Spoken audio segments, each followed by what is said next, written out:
be. Hopefully it's what it should be. This is your boy N.O.R.E. What up, it's DJ EFN. And it's Drink Chaz motherfucking happy hour. Make some noise! And we got one of the queens of the culture in the building right now. And when I say queen, I'm talking about really queen, royalty, married to the king, came in this game on her own, did what she had to do, still survived, still just dropped the album, The King and I. And in case y'all didn't know who I'm talking about, we're talking about motherfucking Faith. Make some noise! Let's get that bottle open real fast. So listen, we had C's on here. C's is running around here. Yeah. With Sonny D. And he said, like, he's traumatized. He can't even smoke weed anymore because he's that big. They used to smoke so much weed with him.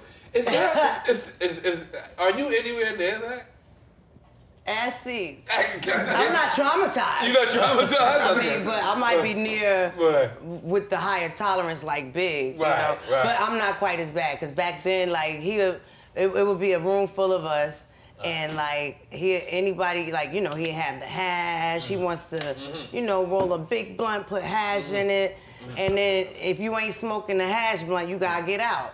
Or if you fall asleep, you gotta get out. Like, you know, you gotta get high. Like, if you ain't getting high with us and staying up, you gotta get out. I'm not that bad, though. Right. So now you're from Jersey, correct? From N.O.R.E. The bricks, City right? represent bricks. all day. What? Make some noise for the bricks, goddammit. I'm not gonna lie. The bricks is real. I know. I got a friend, Big Up Seg, on Clinton Avenue. It's very rough on that. I went to school, actually, well, my high school, but I went to school on Clinton Avenue and Clinton Place, my high school. Oh, wow. So how does a girl from Jersey link up with Bad Boy? How did this start? Was this always been your dream? Was to be a singer, or?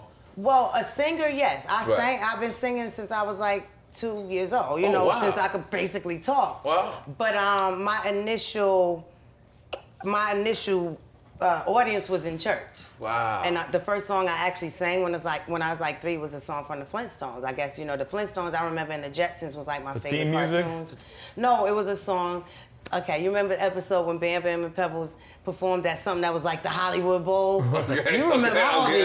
I'm 42. Okay, I'm 45, just turned 45. Okay. So we're around the same age. And then they sang Let the Sun Shine In. Dun, dun, dun, dun. That was my first song I sang in church. Oh, God damn it, that was hard. Big up the Flintstone, yo.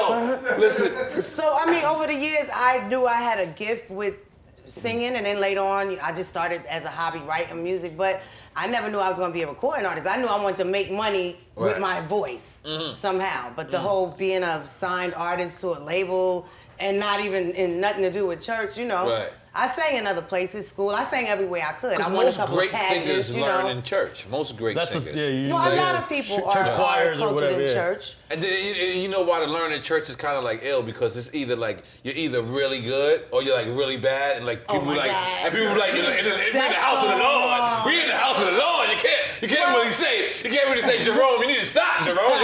This shit sound like sandpaper. Right? Yeah, Jerome, you sound like sandpaper, Jerome. You know what I'm saying? You can't really do that in church. You know what I'm saying? But so it's either you're really good or you're really. So how did you? What made you want to say this is going to be a professional thing? Because all of us know that. All of us successful artists know that when we start out as a striving artist, it's not a lot of money. So it's a lot of money. What is it? Demotivation, not motivation. At first, when you first started, so how did you transition to say, like, I'm gonna stick with this and I'm gonna make this work? You know what? It's crazy because, I mean, church wasn't my only thing. Like, I sang, I was the singer with my jazz band in school. I did weddings, funerals, bar mitzvahs. I was just singing everywhere. Wow. I won a pageant or two. I just wanted to sing. And just so happens, you know, a few people I knew got in the industry, but I still was just singing everywhere. It was just about singing. Right. Later on, I recorded and taught myself how to arrange records and produce myself, not even knowing that would have anything to do with my career later on. Wait. Well, pretty much. I mean, by the time I met Puff, I'm gonna fast forward. That's what I'm about to ask. Redman. One of my best friends is Roz Noble, Redman's sister. So Red was my boyfriend when I was in the 9th grade. Whoa. So wait a minute. I told this story. People like, when I first got into business with remember he used to always come to my sessions and check on me and stuff like that. But right before Red Con, he was a drummer in church when we met. You know, he was still. That's crazy. He was DJing and stuff. But he was a drummer? Right prior to Eric and them kind of going to meeting him in Sensations and kind of discovering him in that sense. But I was just always around him. My daughter's father, actually, he was a producer, and he became a producer with Christopher Williams. So I actually graduated from high school. Christopher Williams, the light-skinned guy from New Jack City? Shout out to Christopher Williams. Sit your $5 ass down before I make change. God damn it. So I was around it, and I actually left my full scholarship at Fordham University, my academic scholarship. And the BX. Because my daughter's father told me to move to California with him. And it had nothing to do with me being an artist, but I got pregnant and, you know, whatever. It just sounded way more fun than living in Newark and catching a train.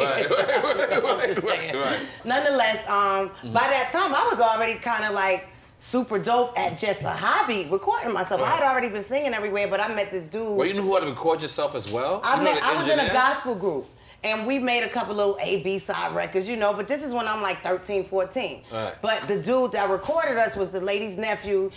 Let me just tell you how God works. Okay. I ended up, he lived right off of Fordham Road. Right off of Grand Concourse. I didn't know I was going to end up going to Fordham University on a full scholarship then when I was 13, 14. Wow. Just so happens, I get this full scholarship. After my classes, which I was, you know, I gotta go because I got the scholarship, I would always go to the dude's house.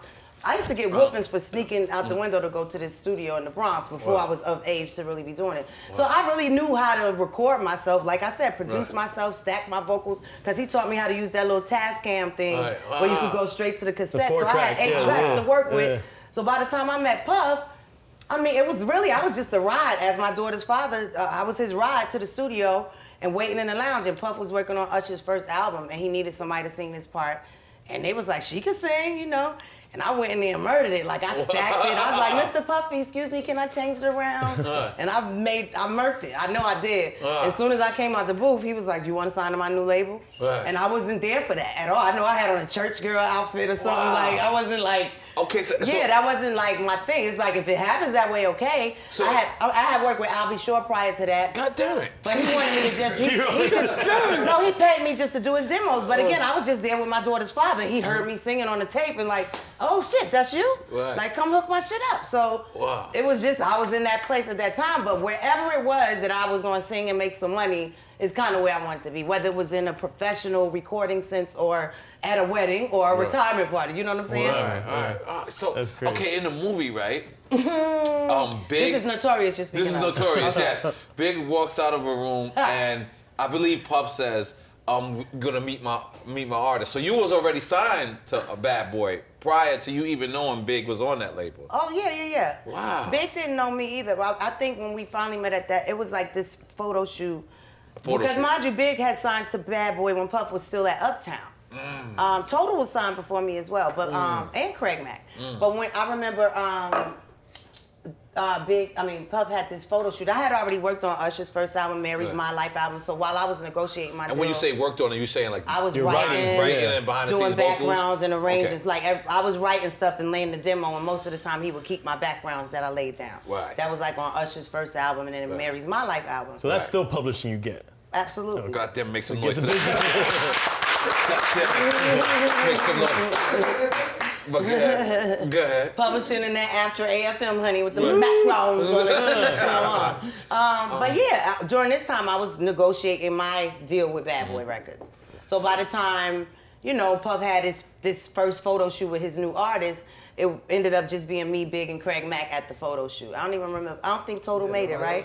It was just us three, and that's where me and Big first met. And he said he had seen me coming in and out the Hit Factory, because back then, you know, Puff would have like the whole, every room, you know, somebody working on something different that he's, you know, facilitating.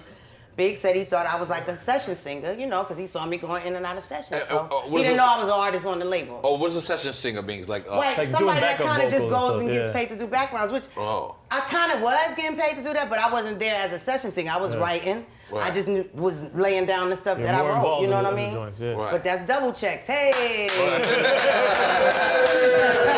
upfront and the back end. Okay, so he sings from the background, the vocals you're writing, And how was that approach when they come to you and they say, we would like you to be an artist? Was you expecting that? That was something? No, well, you didn't hear me. When I was at that first session with my daughter's father for Usher, and he needed someone to sing that part, as soon as I walked out the booth, he asked me, did I want to sign his new label? Oh. It's just that in the time of him working out my deal, he was also having me write and work on Usher and Mary's album before I actually got to working on my first project. Wow. Yeah.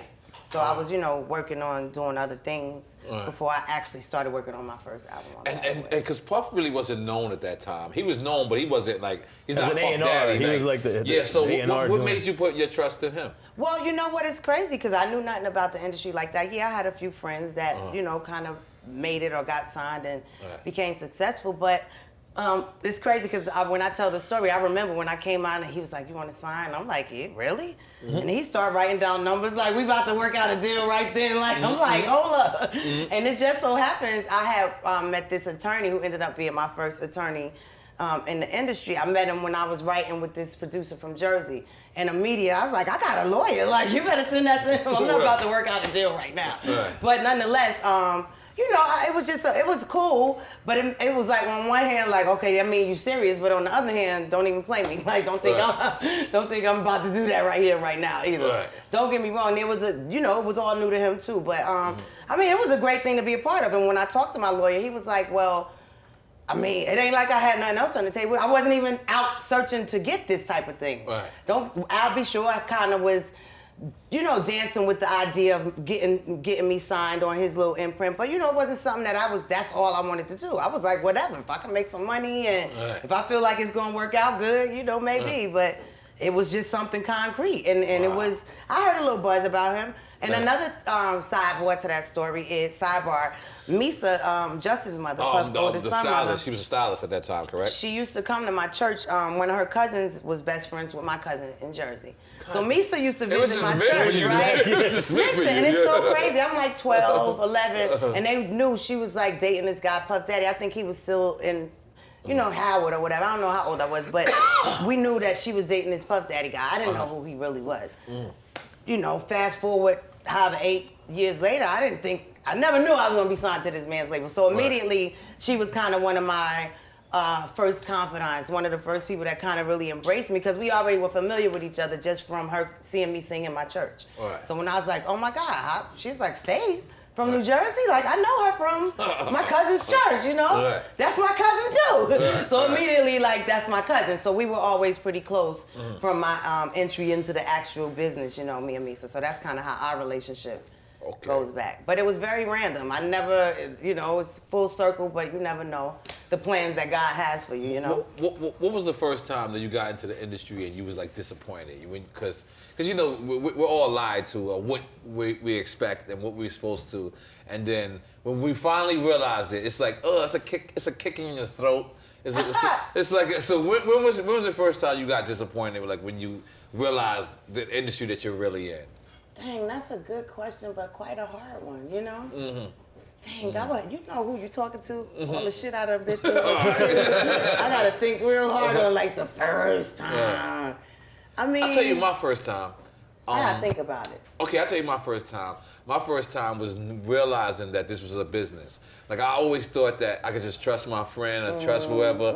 And when I realized that I had to actually, like, read the contracts and go over things, and a person's word wasn't good, like, that was the first time I kicked myself in the ass. And I was like, why am I here? Okay. You know what I mean? I can get, you know what, thank you, because that kind of helped me in the direction of where I can go. Because there's many things I could say, but I think one of my first subconscious disappointments, whether I really was able to handle it or change it or express it or not, probably seeing my percentage I got on stuff that I wrote on.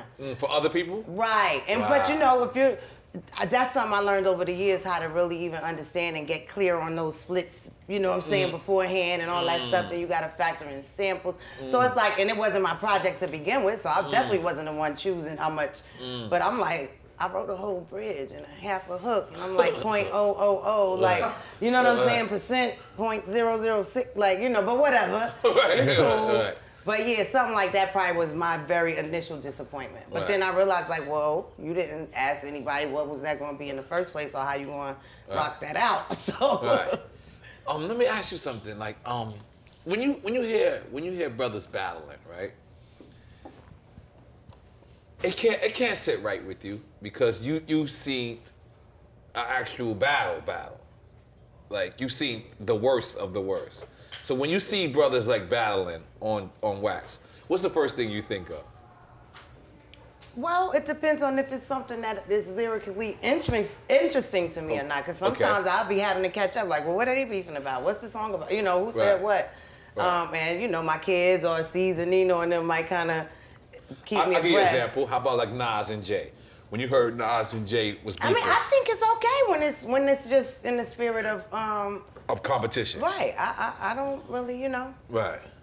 I don't never judge people's creativity anyway. As long as you ain't coming at me, I think we are. That's my next question. That's what. Have you ever think? Did someone that you ever think someone made a record like coming at you? Do I think? Well, I mean, specifically, I know my ex-husband, God bless the dead, but Big did. And the thing is, in real life, he wasn't coming at me. We was just talking. Don't laugh, Leo. Come on. Don't even do it. You got inside jokes going on.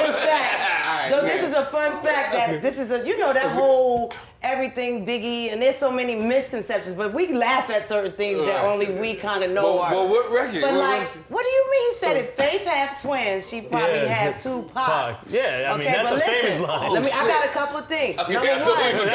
Listen. Okay. Number one, my son CJ, when I first found out I was pregnant, it was twins. Okay.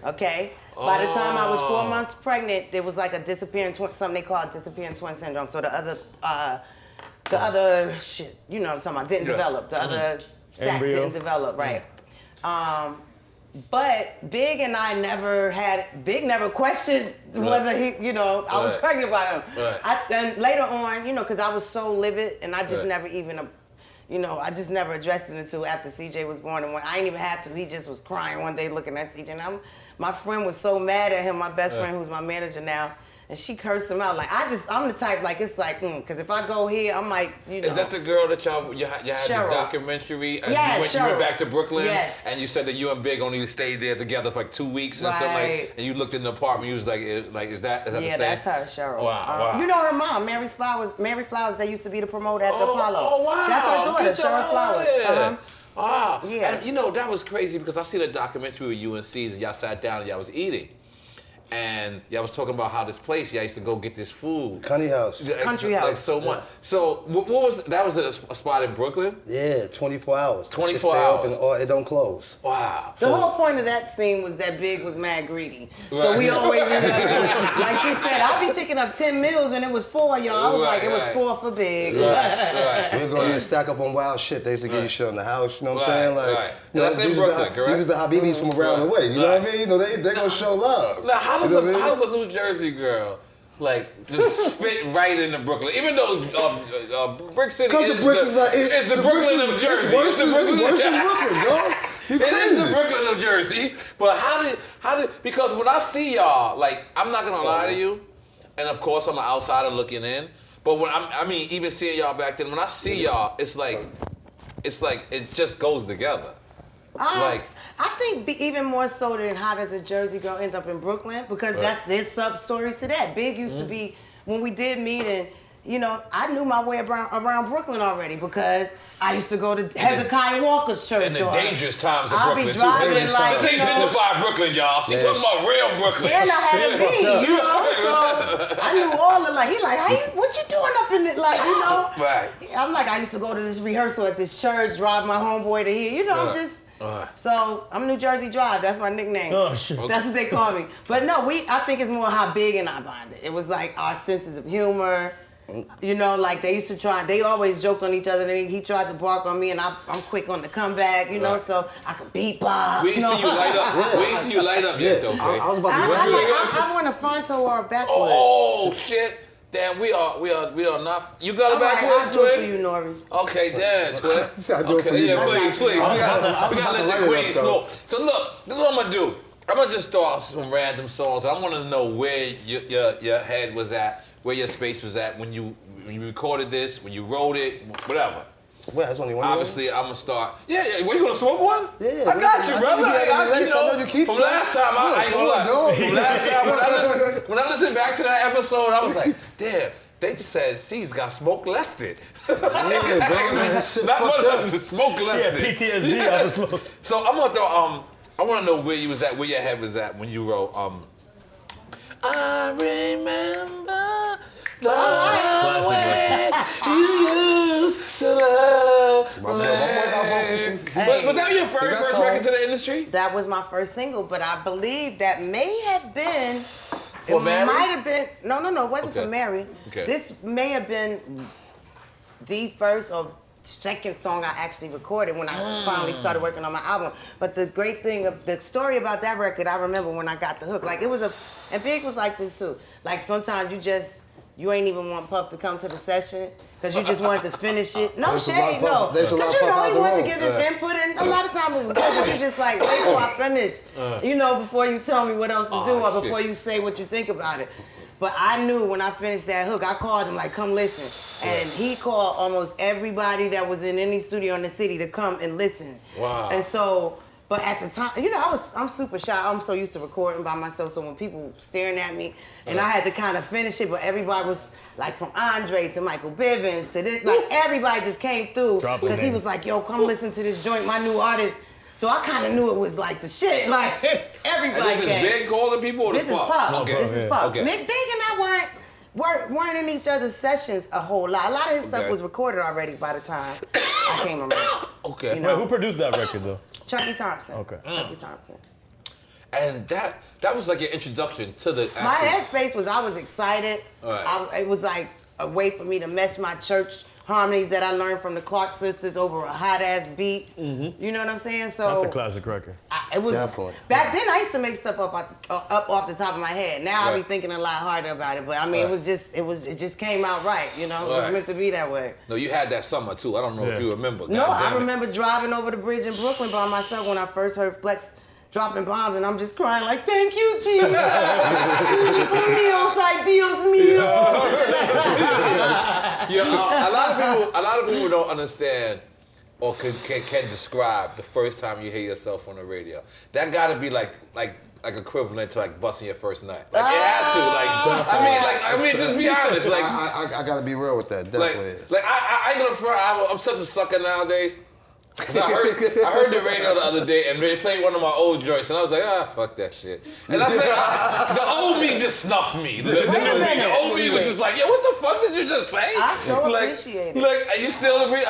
I mean, it's different. You're a hip hop artist, but I mean, most of the time I'm hearing my classic stuff. So it's not like I expect to hear my independent records on the radio, to be quite honest, unless it might be a satellite station that be like, I like this joint, but I hear I perform more of my classic stuff. Cause that's the shit that niggas know. Nah, that's what draws out the crowd. Like, and that shit still come on the radio in between hip hop shit now. Yeah, I'm like, I don't know if you know, he got a Rock the Bell station. It's not an old school. It's not an old school station. It's a classic station. Yeah, they be playing a bunch of shit on there. That shit is ill. Like actually, word. Big you up, Al. I got invited to the party, to the launch party. But he hit me up too. Yeah, so that was dope, man. But I listened to that station though, you know. Yeah, I deserve that anyway. Yeah, and I like to think we kind of inspired that with Drink Champs because Drink Champs, we honor people that have been in this game 10 years or more. You know, the new guys, they got their own platform. You could go to, the Hot 97s or the Power 105s. We want to praise people who have time in this game. And, usually when you have 10 years or more in this game, people want to kick you out. People want to call you old. And that's not what the fuck is happening. We're not going to allow that to happen. We are legends. Every other genre of music, they big them up after 10 years. We ain't going to allow this to happen in hip-hop. You know what I'm saying? So, y'all can clap for that. She said something right now. She said, because you're a hip-hop artist, and I feel like you're a hip-hop artist. Well, no, I didn't mean that. I was speaking specifically to him talking about hearing songs on the radio. Right. Whereas my genre of music, there was a time, like he said, there was a time when the power stations were playing what you consider classic R&B artists. I wasn't considered that even all the way up until 2005, 2009. In the last 10 years, it's a huge shift. But I'm not really, I'm not mad at that. You know what I'm saying? As long as I'm getting played somewhere. But my point was you're more likely to be hearing some rap stuff on a power station as opposed to my brand of R&B. I kind of slide through because I got so many records. I was signed to one of the biggest movements in hip hop music. So I kind of get that. And when you came out, it just had that hip hop feel. Exactly. Like it was on the Clue mix. It was all There's the mix a in lot the of hip hop streets. about It was right there. my music, but I meant specifically him being a rapper. That's kind of what I meant. Right. So, what are you listening to now? If we go in the car right now, what are you listening to?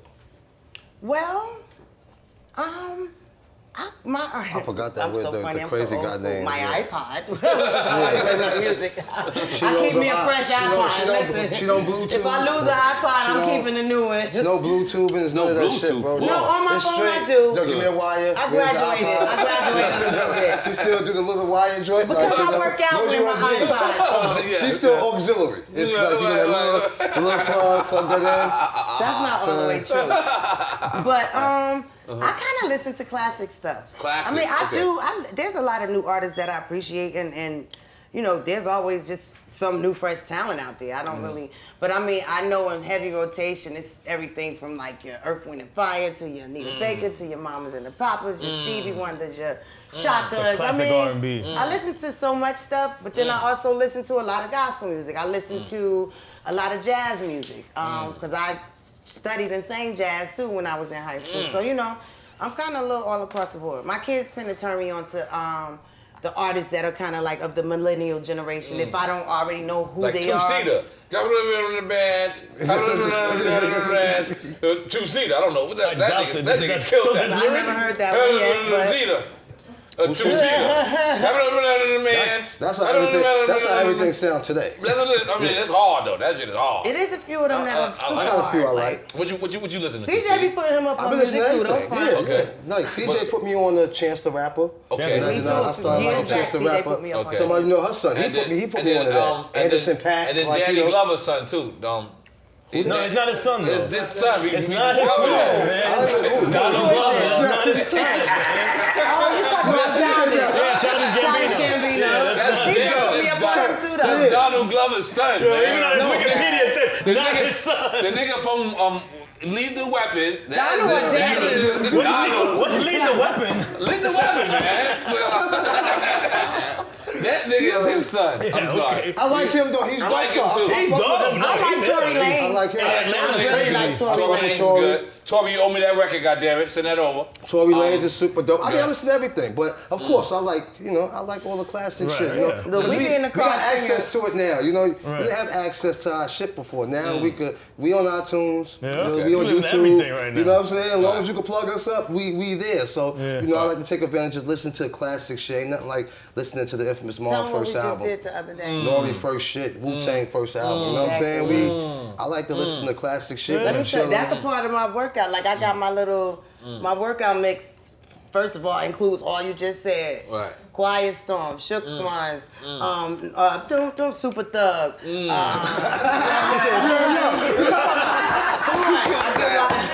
heard the Doom Doom? You should give me the Doom Doom before that. Doom Doom, Super Thug. You know what I'm saying?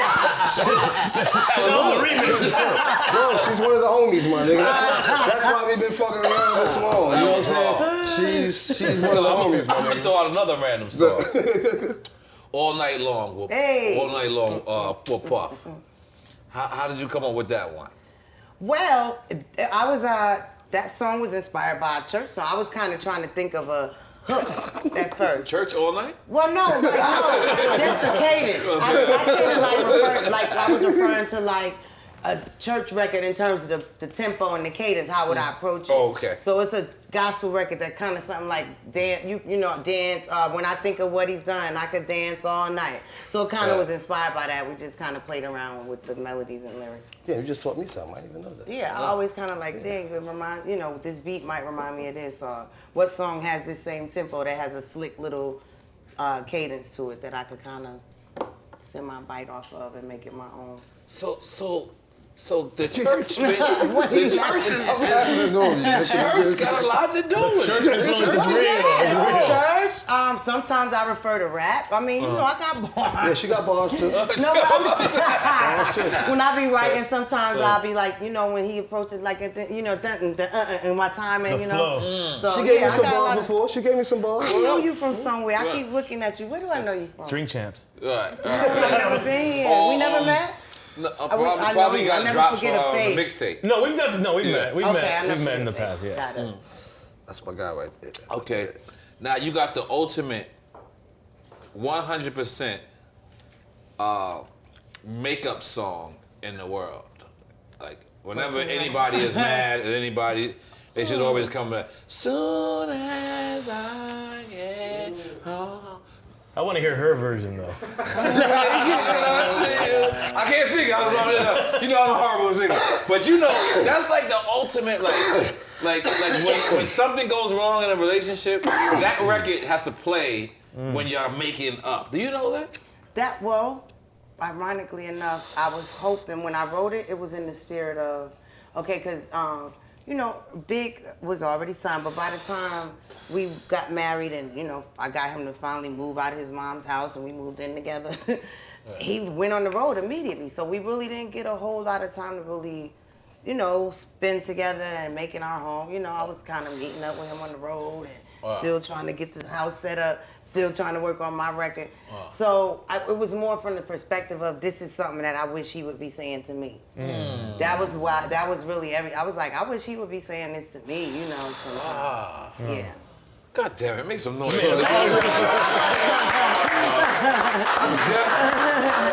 definitely didn't get that. I got a little quiet over here. Yeah, We getting sentimental on Drink Champs. I definitely didn't catch that. Yeah. I mean, I've told this story before, but I know you don't listen to no old school R&B station. No, I'm joking. But no, I mean, that was really, it was more like, this is what I want him to be saying. He was going all the time. Wow. So it was like, damn, I'm, you know, trying my best to give you what you need. And this next one is pretty much self-explanatory. I'll be missing you, but got a chance to work with 112 and Puff on that. Like, how did that record come about? Obviously, we know from the Untimely Demise, but how was this concept even, like, you know, brought up? Well, after Big passed, I didn't really want to do anything. I had probably started recording I may have recorded one song on my second album, but I kind of shut down. I didn't really want to record. I refused to record at Daddy's house when I finally did start back recording. Right. I was just like, fuck everything, you know. But when Puff approached me with the idea to do this tribute, you know, he was like, I want it to be the biggest tribute record ever done. And none of this came in my mind about money or nothing. It was more about like honoring Big. And what he did say to make me want to, you know, go in the studio was, I want the proceeds to go to the kids, to CJ and Tiana. So that's really what made me do the record. We didn't have the song at first. The first time we went in to record what was meant to be that tribute, you know that song, I'm sure it's the OJ. It might be Harold Melvin and them. But I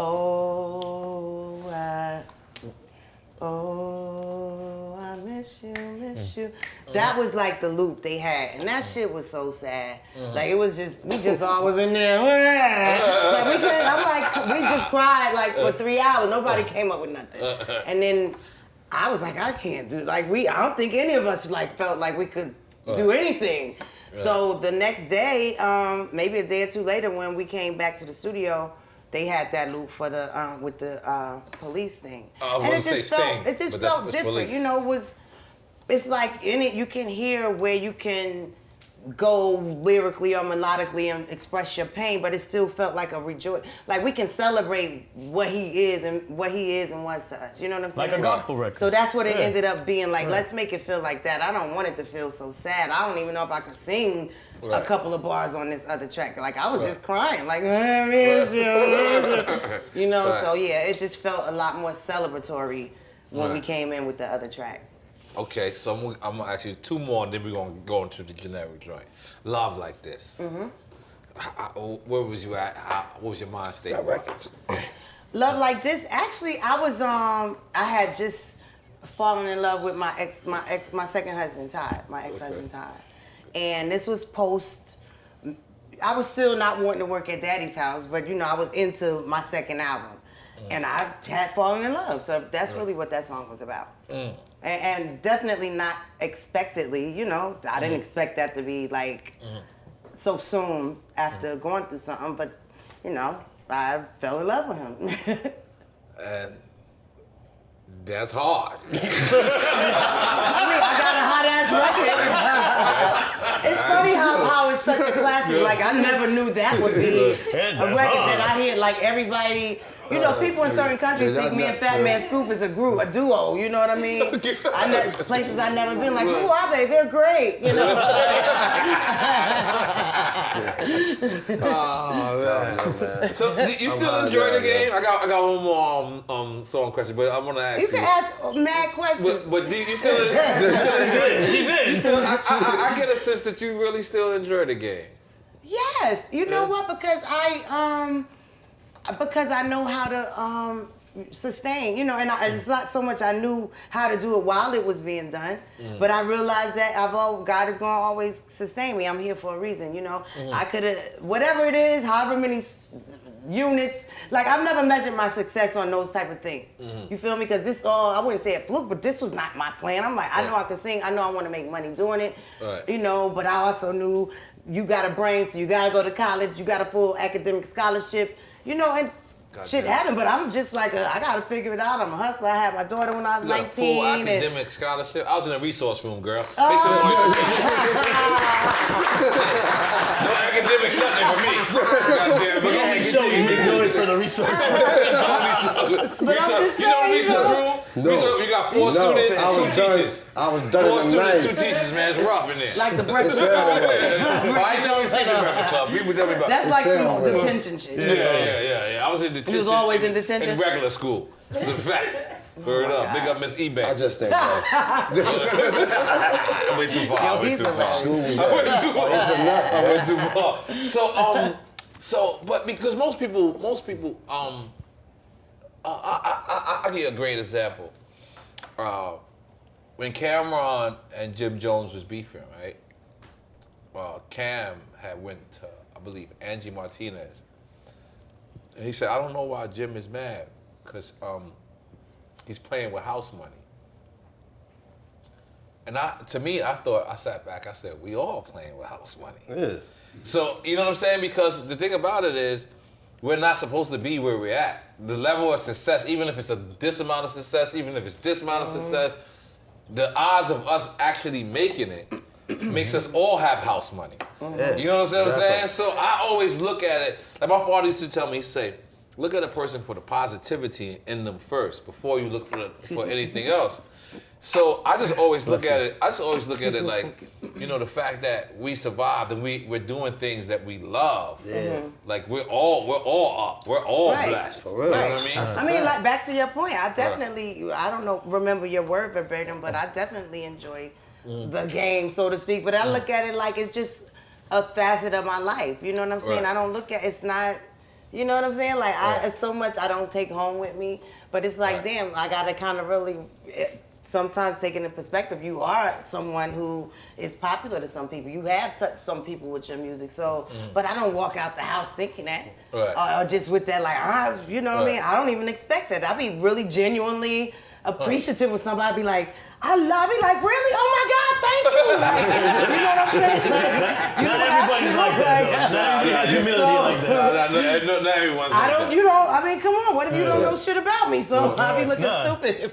Yeah, it's called humility. I'm just saying. Not everybody has it. Not everybody has that. Not everybody. But I mean, I'm appreciative for the blessings that I've gotten from it. But I know that I'm here for reasons other than my musical gift. Right. You know what I'm saying? I've learned a lot and learned how to maneuver and how to kind of just be chill. You know, they always be telling me like, yo, you really taught me a lot about that, because you just be like, you could be good. You be like, no, it's not even worth it. You should do this. You know, it's more chess, not checkers. You know what I'm saying? You just gotta appreciate it. Shit could be worse. You know what I'm saying? No, even if you fact. ain't where you aim to be. But we is something that we never thought we could do. I never thought I'd be a rapper, my nigga, so I don't give a fuck if I blew or not. I appreciate where I went and where I'm at now. If I'm still relevant, somebody still walk up to me to be like, yo, what up, my nigga? I fuck with you. I listen to your shit. I'm cool with that. Good and enough at the with end that. of the day, we really be happy. We be having fun. Like, and that's crazy that you guys are so optimistic Yeah, with the what you guys have dealt with, the hand you were dealt with what happened with Big and stuff.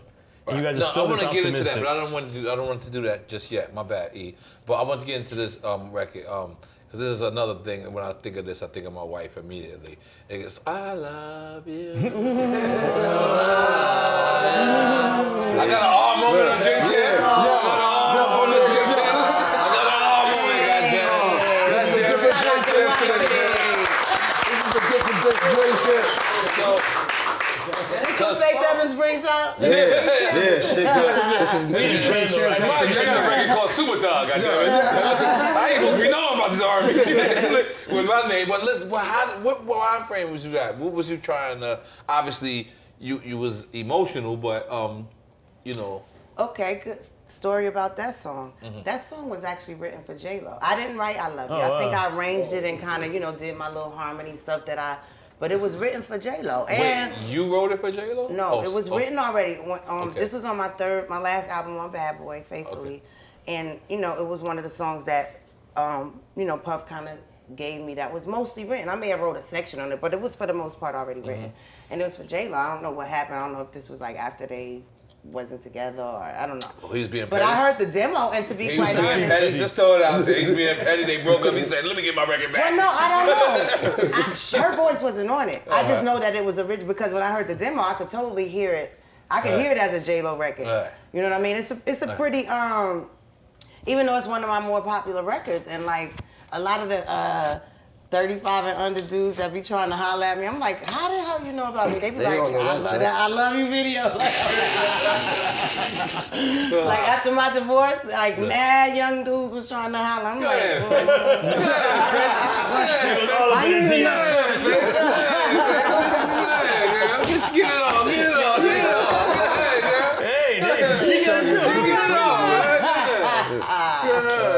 But that was written for J-Lo. So I just I knew it was a hit record. It just was like, I had to definitely lay back, me being so used to singing so soulful. Right. It's a real simple melody. So to be quite honest, it was one of the songs that took a little longer for me to record because I had to kind of lay back and sing it real pretty, just simple and pretty. And I think I took like 3-4 sessions just to like, lay back. Like I don't know, I'm doing too many, it feels too soulful. I needed to sound just real pretty. So, but people appreciate the record.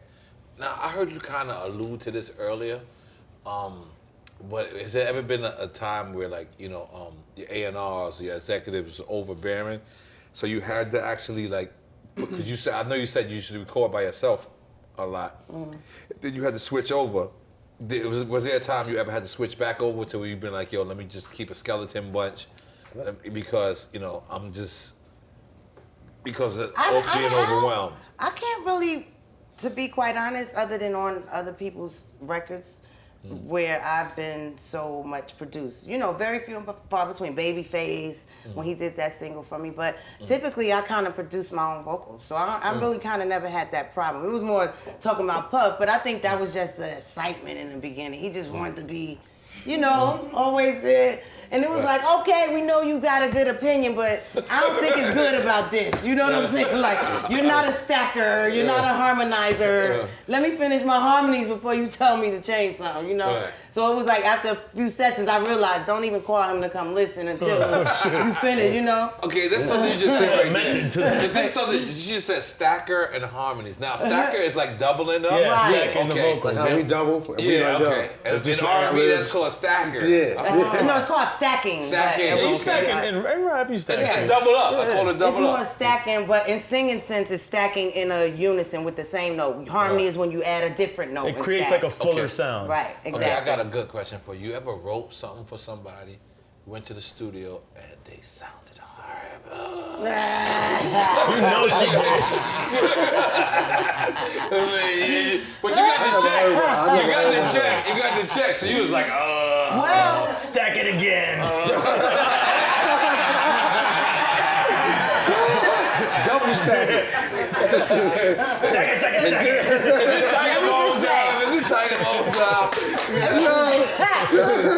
I mean, I had It's okay, no one listens to us. us. Don't worry about it. It's just the guys in this room. But to be honest, when I had that issue, lucky for me, it was post the era of auto-tune and stuff. You know what I mean? Like I may have said, can you do that one again? Because it's not quite often I work on other people's stuff. Like in the beginning of my career, that was a little more part of my hustle before I had a deal.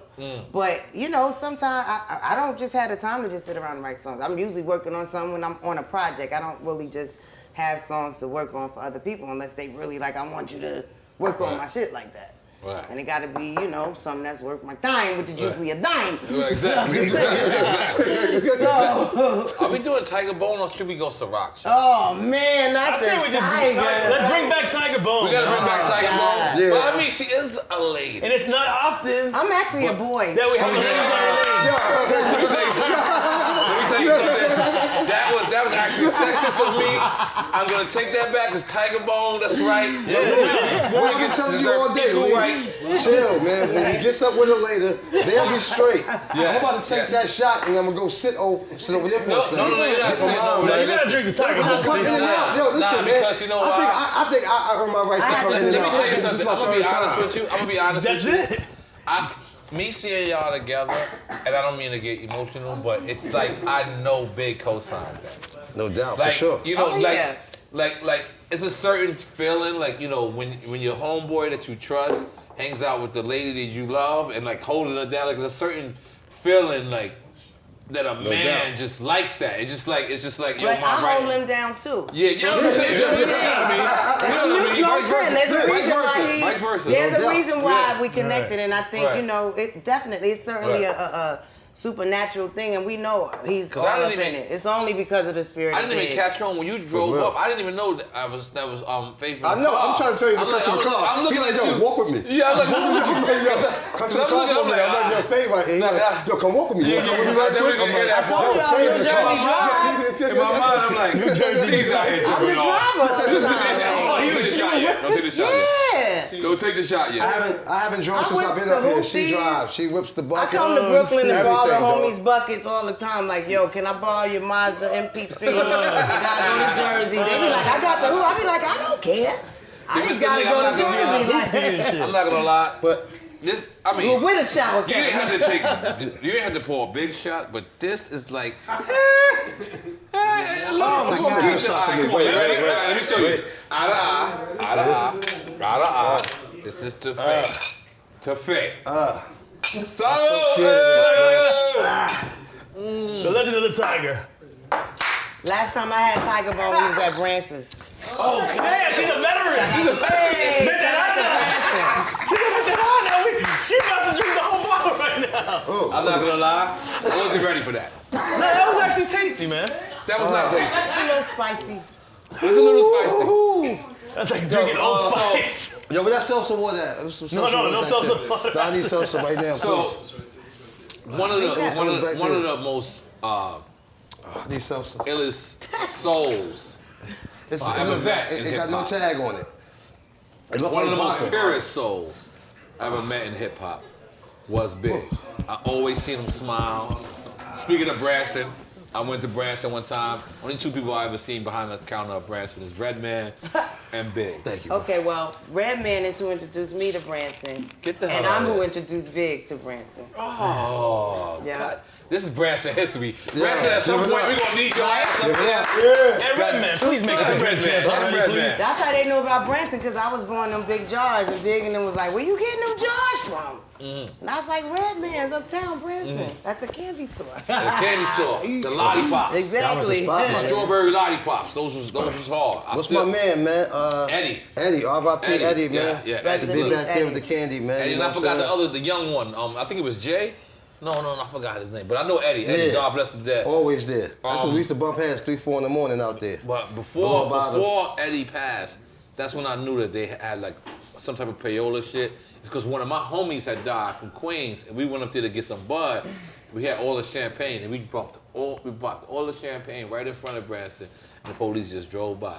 They didn't say nothing. We smoked all the weed, that we had. You gotta think about it. That spot was right around the corner, dog. For like, right around the police station was right around the corner. Police station right there. Tri-Borough Bridge right there. The Bronx to the left. The fish store, 145th, and the St. Nick's right there to the right. And sometimes you come out there, you see wild people out there. You know what I'm saying? You'll come out there sometimes 2 in the morning, and it just be 10, 15, 20 people out there. You go buy weed there, you sit there for an hour and just talk to Ed, or Branson pull up on you. You be out there for 2 hours. And you go inside, sit with him. Branson. He used to catch you like that all the time. And you'll sit with him all day because he'll give you a free job. Yep. Yeah, sit there and talk to him for 2 hours. He'll give you a half an ounce to go home with. Yep. So, your relationship with Little Kim. I see recently now it's prepared. Back then, how was it?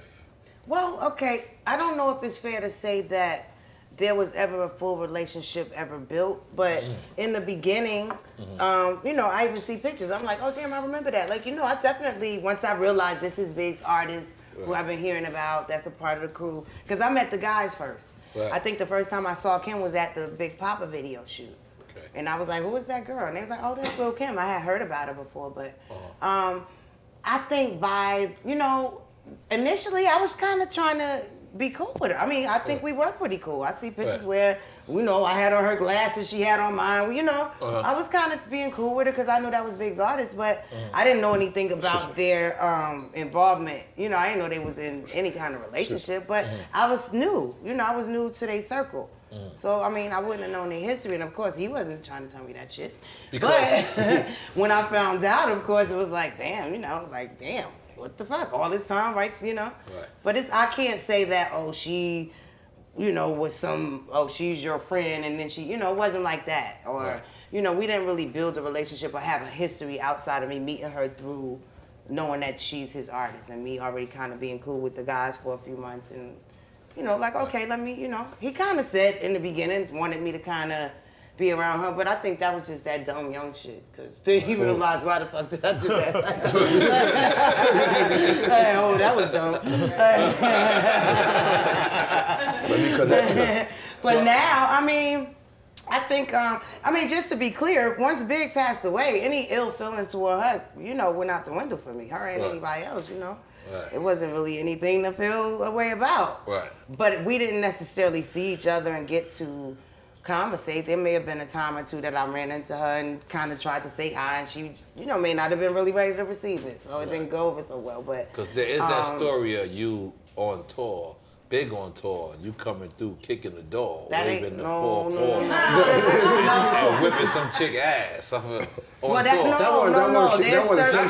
Kim. It's a bunch of when I went to Virginia, that did happen. You talking about the scene in the movie? Yeah, that did happen. That's real deal. Holyfield. You shut up. You came through whipping ass. Different shit, man. That's why I hang out with her to this day. She earned that. How did you have the drop? She's really, How did you have the drop on Big? How did you even? Okay, that's that dumb young shit. Here you go. I'm at home in New York, and he always would, they had a show, and he will always hit me, when he get to wherever they going, just to holler, say what's up. I'm working on my album. I'm not like clocking you and all that, but he would always kind of check in. I got here, boom. This particular time, just out of nowhere, it's like he was like, yeah, so. If you call my room, I'm letting Elle use my room tonight, so. And like, why are you telling me that? I haven't called yet. You haven't not answered yet. You feel me? Like, you telling too much. So he was high. I'm like, what do you mean? And I know good and well that's a lie. Like, you ain't about to give up your room and let somebody be in there. So just immediately, I'm like, Cagney and Lacey. I was like, doop, doop, doop, doop, doop, and called my home Cheryl. I was like, yo, could you come watch China? I already had my whole plan together and I made my flight. I was like, that's just a 30-minute flight, nigga. I already knew the room number because he told me it, but he's like, don't call my room because such and such gonna be using it. What? And I ain't have a session? Are you kidding me? I booked that flight. It was to Hampton. It was so close. You know how that is. I went, got the cab. My homegirl came to keep my daughter. She's like, what are you talking about? I said, I'll be back. I'm going to Virginia. She ain't realize I was really coming right back.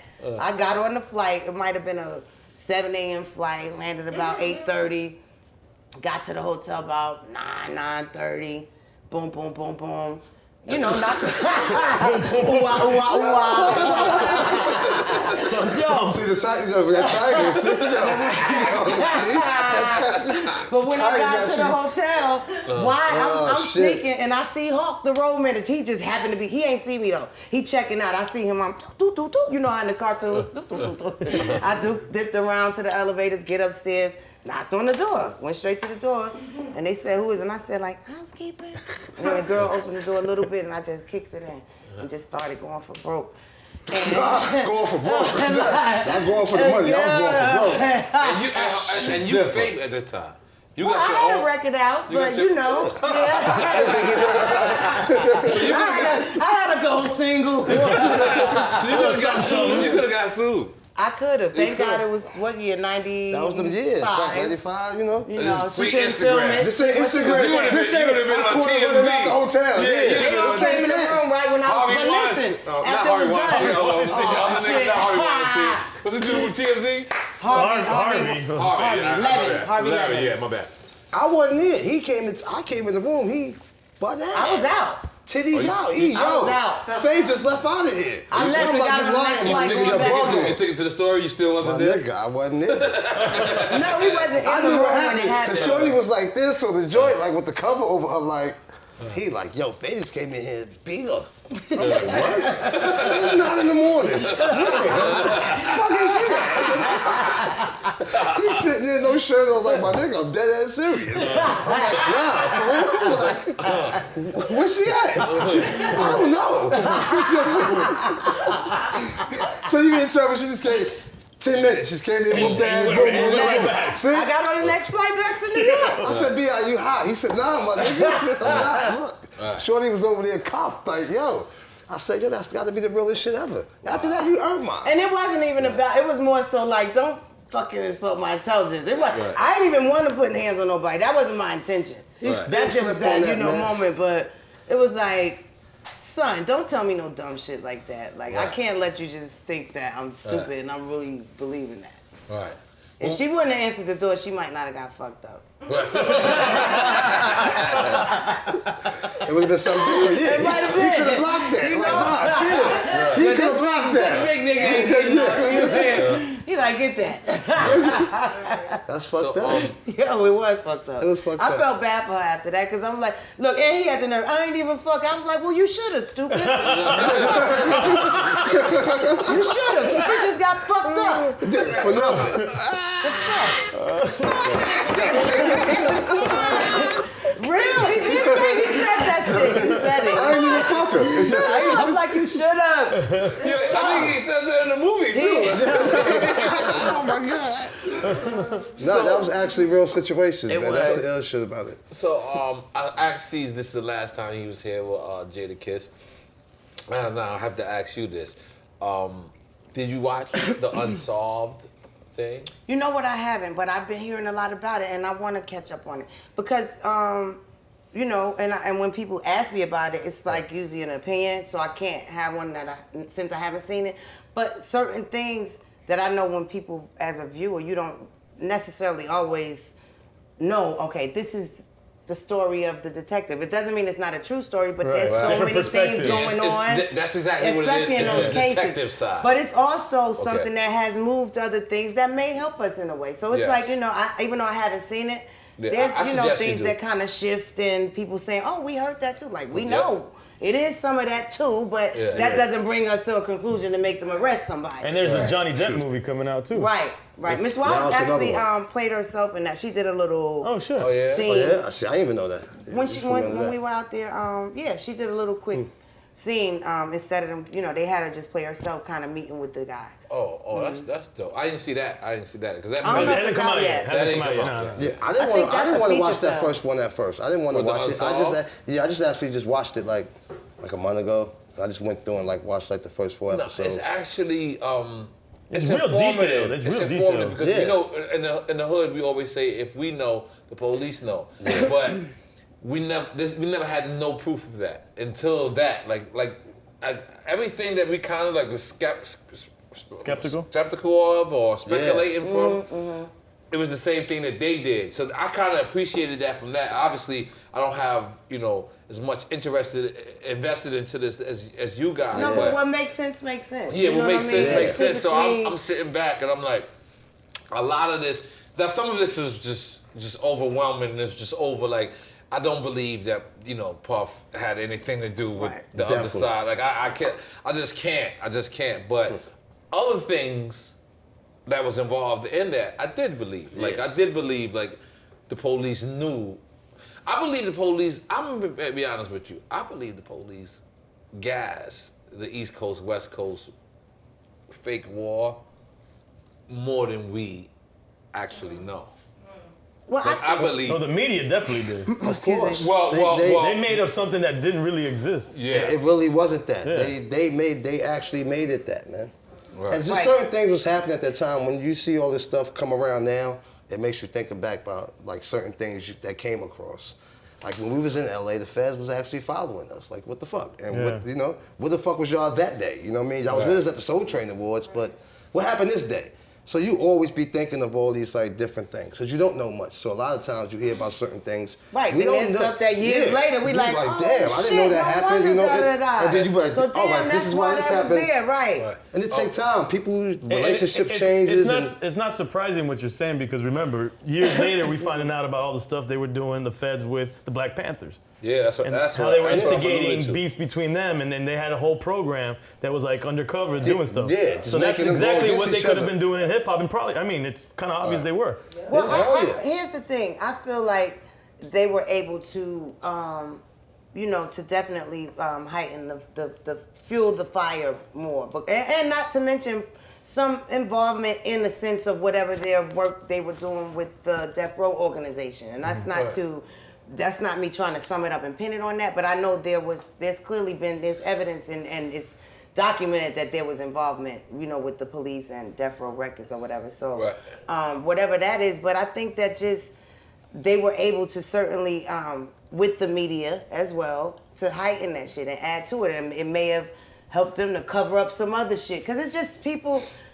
You know how that goes, street niggas, gangsters, you know what I mean? Your shit is, you know what I mean? Don't get me wrong, we've heard many times, and it wasn't in court, and it wasn't from the people that should be making an arrest, who the person is that actually pulled the trigger and killed Big. And not so much that mean that's true, but I think we kind of got an idea that it's believable. But at the same time, it's not up to us to, we can't legally implicate anyone and we can't arrest anybody. Right. So it's like until that happens, Gotta sit back it don't matter. Right. It don't matter what we think or what our conclusion based on all these things is. Yeah, if the LAPD doesn't choose to hold somebody at fault for his murder. That's why I suggest you watch it because it's kind of their point of view. And it's like, we never seen that part. Like, you know what I'm saying? Obviously, I met Big. I never got to meet Tupac at all. I actually had a record called LA, defending Big. You know I remember that. I was defending Big. And but I never got to meet Tupac. I never really got. And again, all I heard was rumors. All I heard was things. I remember me landing in LA after it happened, and Def Jam or Tommy Boy, I forget what label I was on. As soon as I landed, they had police with me. And I was just like, what? And they was like, yo, listen, we're not taking no chances. Your insurance risk and all this crazy y'all put it out there, y'all was doing something we wasn't doing. Y'all was making the response records when we wasn't. Right. That's how I think it was because that's what the media made it. You know what I mean? Because y'all wasn't speaking to us and we was telling y'all to do that. It was just this is how we feel like this because they doing this. Because that's what they was making it. You know what I mean? You do a photo shoot for a magazine and they put it out and it say East Coast versus West Coast on the vibe. It was just, they was all feeding into it, making it something it wasn't. And nigga was just really just feeding off it. You know what I'm saying? And some of those journalists have apologized since then. Yeah. Because they realized. Wow. That shit started a lot, you know what I mean? That shit started a lot of shit. Shit was really real. Like, you really couldn't go to certain places and it ain't like how it is today. You know the crazy shit? Let me just tell you something. Well, that's not the other day, but like last year or whatever, right? I'm at my hotel, and Tupac's movie came out, So in my hotel room package was tickets to the Tupac shit. Yeah. Out here, the premiere? No, this is LA. This is LA. This is Westwood. We was here when it came out. Westwood. So I'm like, oh shit. So I'm like, all right, cool. I had tickets already, so I walked in there, and it was the first time, like, I actually was the only East Coast dude. You know, West Coast spot. You know how I hung out with Drake father, my nigga? Drake father said, what's up, nigga? I said, hey, nigga, I don't know who you with. He was East Coast enough to I think you're from Mississippi, that's close enough, nigga. How you doing? Hug this nigga. Swear to God, nigga, it's pictures of this thing. It exists. It exists. But I stood there and I like, it was the first time like I got to live in their world, and we were really just confused motherfuckers. Because the thing about even you know New York, we separated. We established that on we're separative, right? Meaning like we'll say you're from Brick City, you'll say you're from Brooklyn or whatever. But I didn't realize that everywhere else kind of does the same thing too. Yeah. Like I was sitting there and there was like gang dudes seeing each other say, "What's up?" Right. But then they just walked the fuck away, and I was just like, "Oh shit!" I was like, "That's pretty much what we were saying." Like, "Yo, what up, Brooklyn nigga? Queens nigga, what up?" I'm over there, nigga. I see you later, nigga. I said, "Oh shit!" I was like, "Yo," and mind you, I'm the incognito nigga because I'm the East Coast dude. They don't really see me. And I'm walking in with work. I have one dude. I swear to God, it was me and one dude. So, that was the first time I got to realize, like, you know what?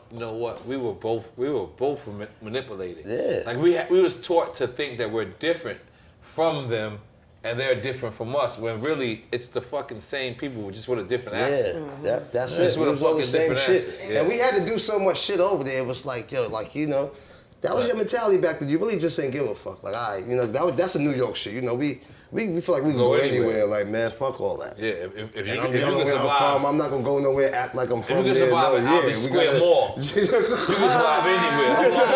Hold on, let me take a peek at this real quick. I'm so sorry. Hold on. Now we keep it going. So you know that's set up. I don't want to knock shit down, so let's keep my life. That's how I look at stuff like that. You know what I'm saying? Like, you know. Well, one thing that I'm curious about is you and Big's relationship as both being artists. Mm-hmm. Like, how is that dynamic? How does that play out? Two people that are artists with careers of their own. I think that probably. Like, how do you even have quality time? To start with, just even that part. We didn't think all of that out. You know, we just met. We were both already artists. And it wasn't like we were full-fledged into, shit just happened so quick. So I think the person that put more thought on that than us was Puff. Like, I mean. Did he like the fact that y'all had a relationship? I couldn't imagine, like, probably not. On the business tip. Well, he was surprised. He was like, I didn't even know y'all were dating. Like, I mean, I think I remember telling him, like, I think he likes me. But, you know, it was a matter of, like, 2 months, 2 months from us meeting to being married. So yeah, that was. It wasn't 7 days like it's been said. It was more like 2 months from us meeting and actually getting married. But you know, I remember it being such a big deal. It's so funny. I'm like, what the fuck is the big deal? Y'all told Puff.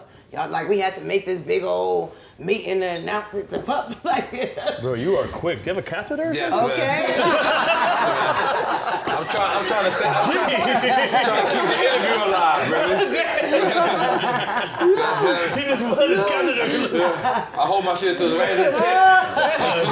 You're a better man than I am, bro. Oh my God. I need a drink. You got a drink? Come on, Mr. Lee. Open the next bottle. More Tiger Bowl. I've been drinking white. Got the lady what she wants. Tiger Bowl with Gary Coleman. I need something white. First off, hold on. They call me that all the time. Don't First even feel off, that. Wait.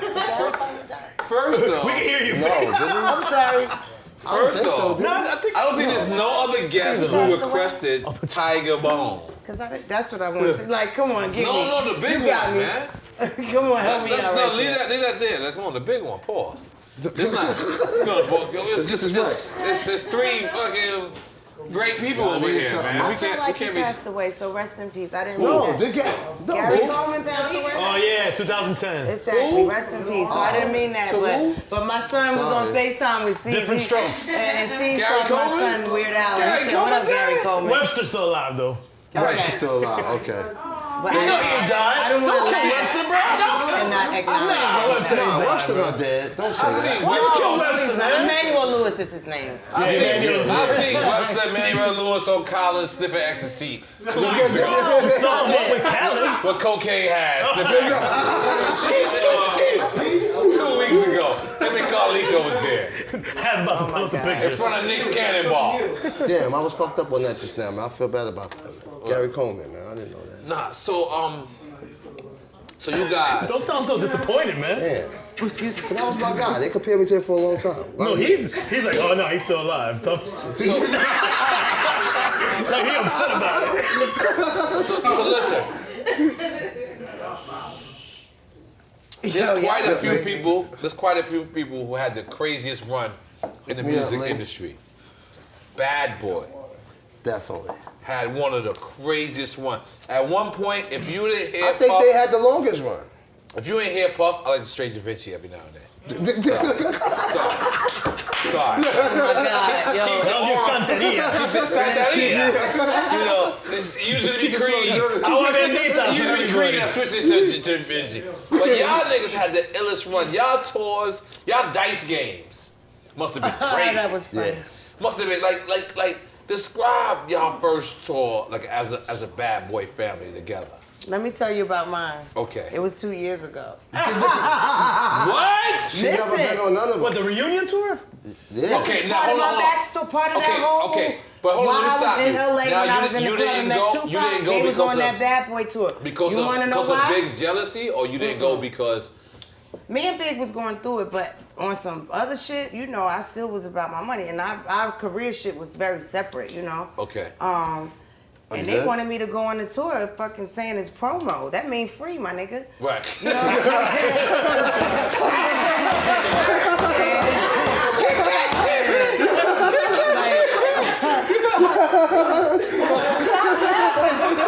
Hey, Stop laughing because he laughed. That was hard. That was hard. I respect that. That's a lyric. Take another shot, Tiger Ball. Now That's Tiger Ball worthy. on the one hand, you can look at it like da-da-da, but on the true shit, I was, okay, not only on the personal side, I had found out about Big and Kim. Big was already dating Charlie Baltimore.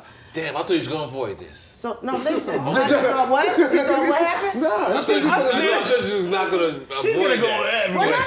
You This don't is avoid true shit. You don't avoid shit. But I'm not angry. It's all good. Damn. Nigga, I'm still here. I'm the shit. Just so Make some noise, everybody.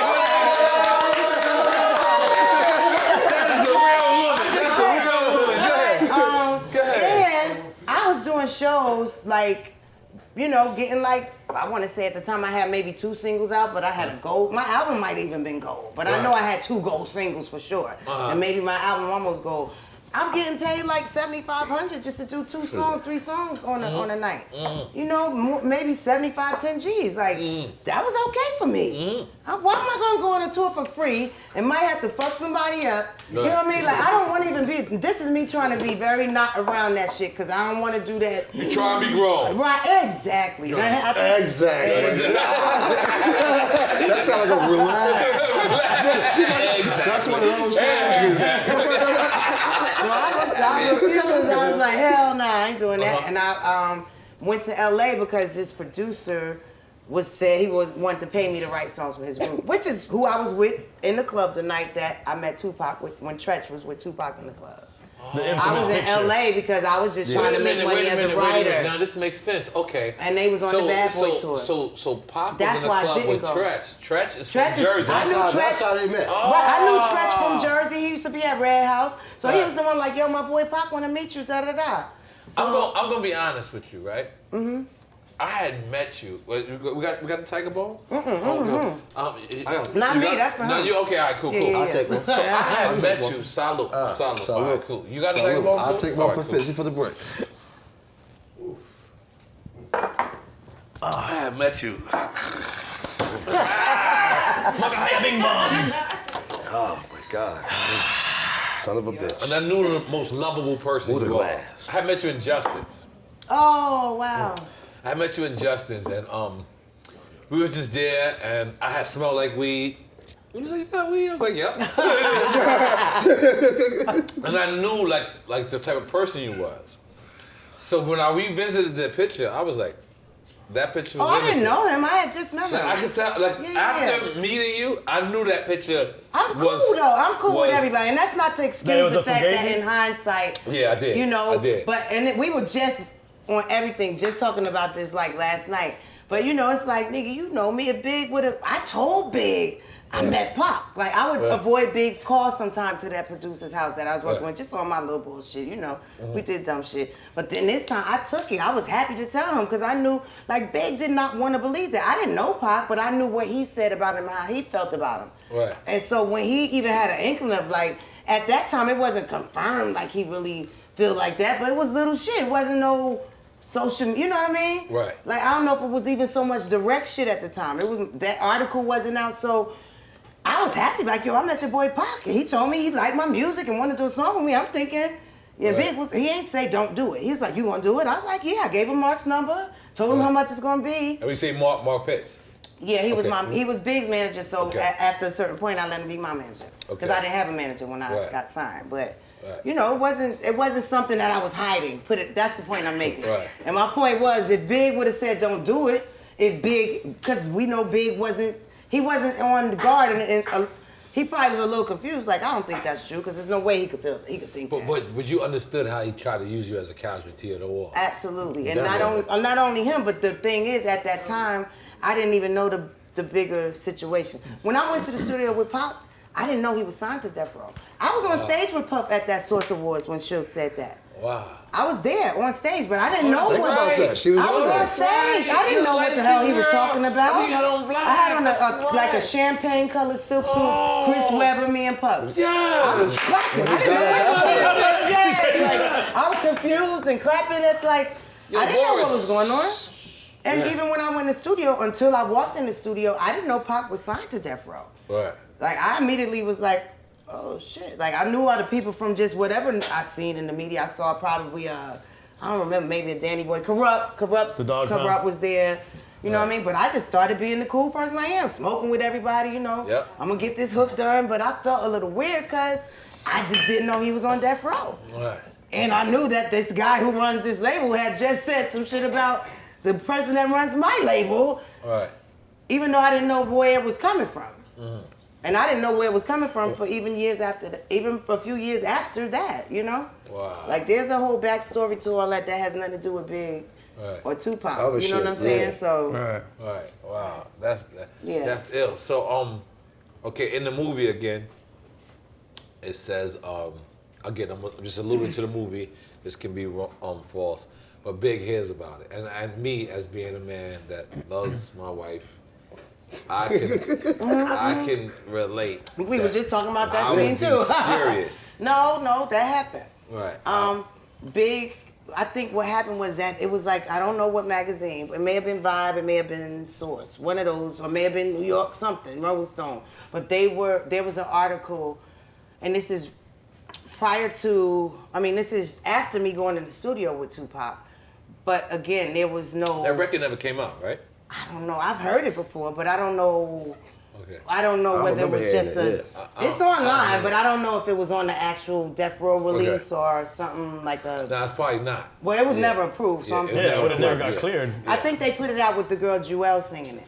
Oh, okay. But do you want to know the irony? You know what the song was called, right?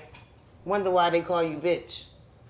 Right, imagine that record, so I did, I heard that record before. Imagine how I felt going, you know what I'm saying? Like, and this is what I'm thinking right now. Right. In the moment of me like, oh, this nigga's on Death Row. Like, you know what I'm saying?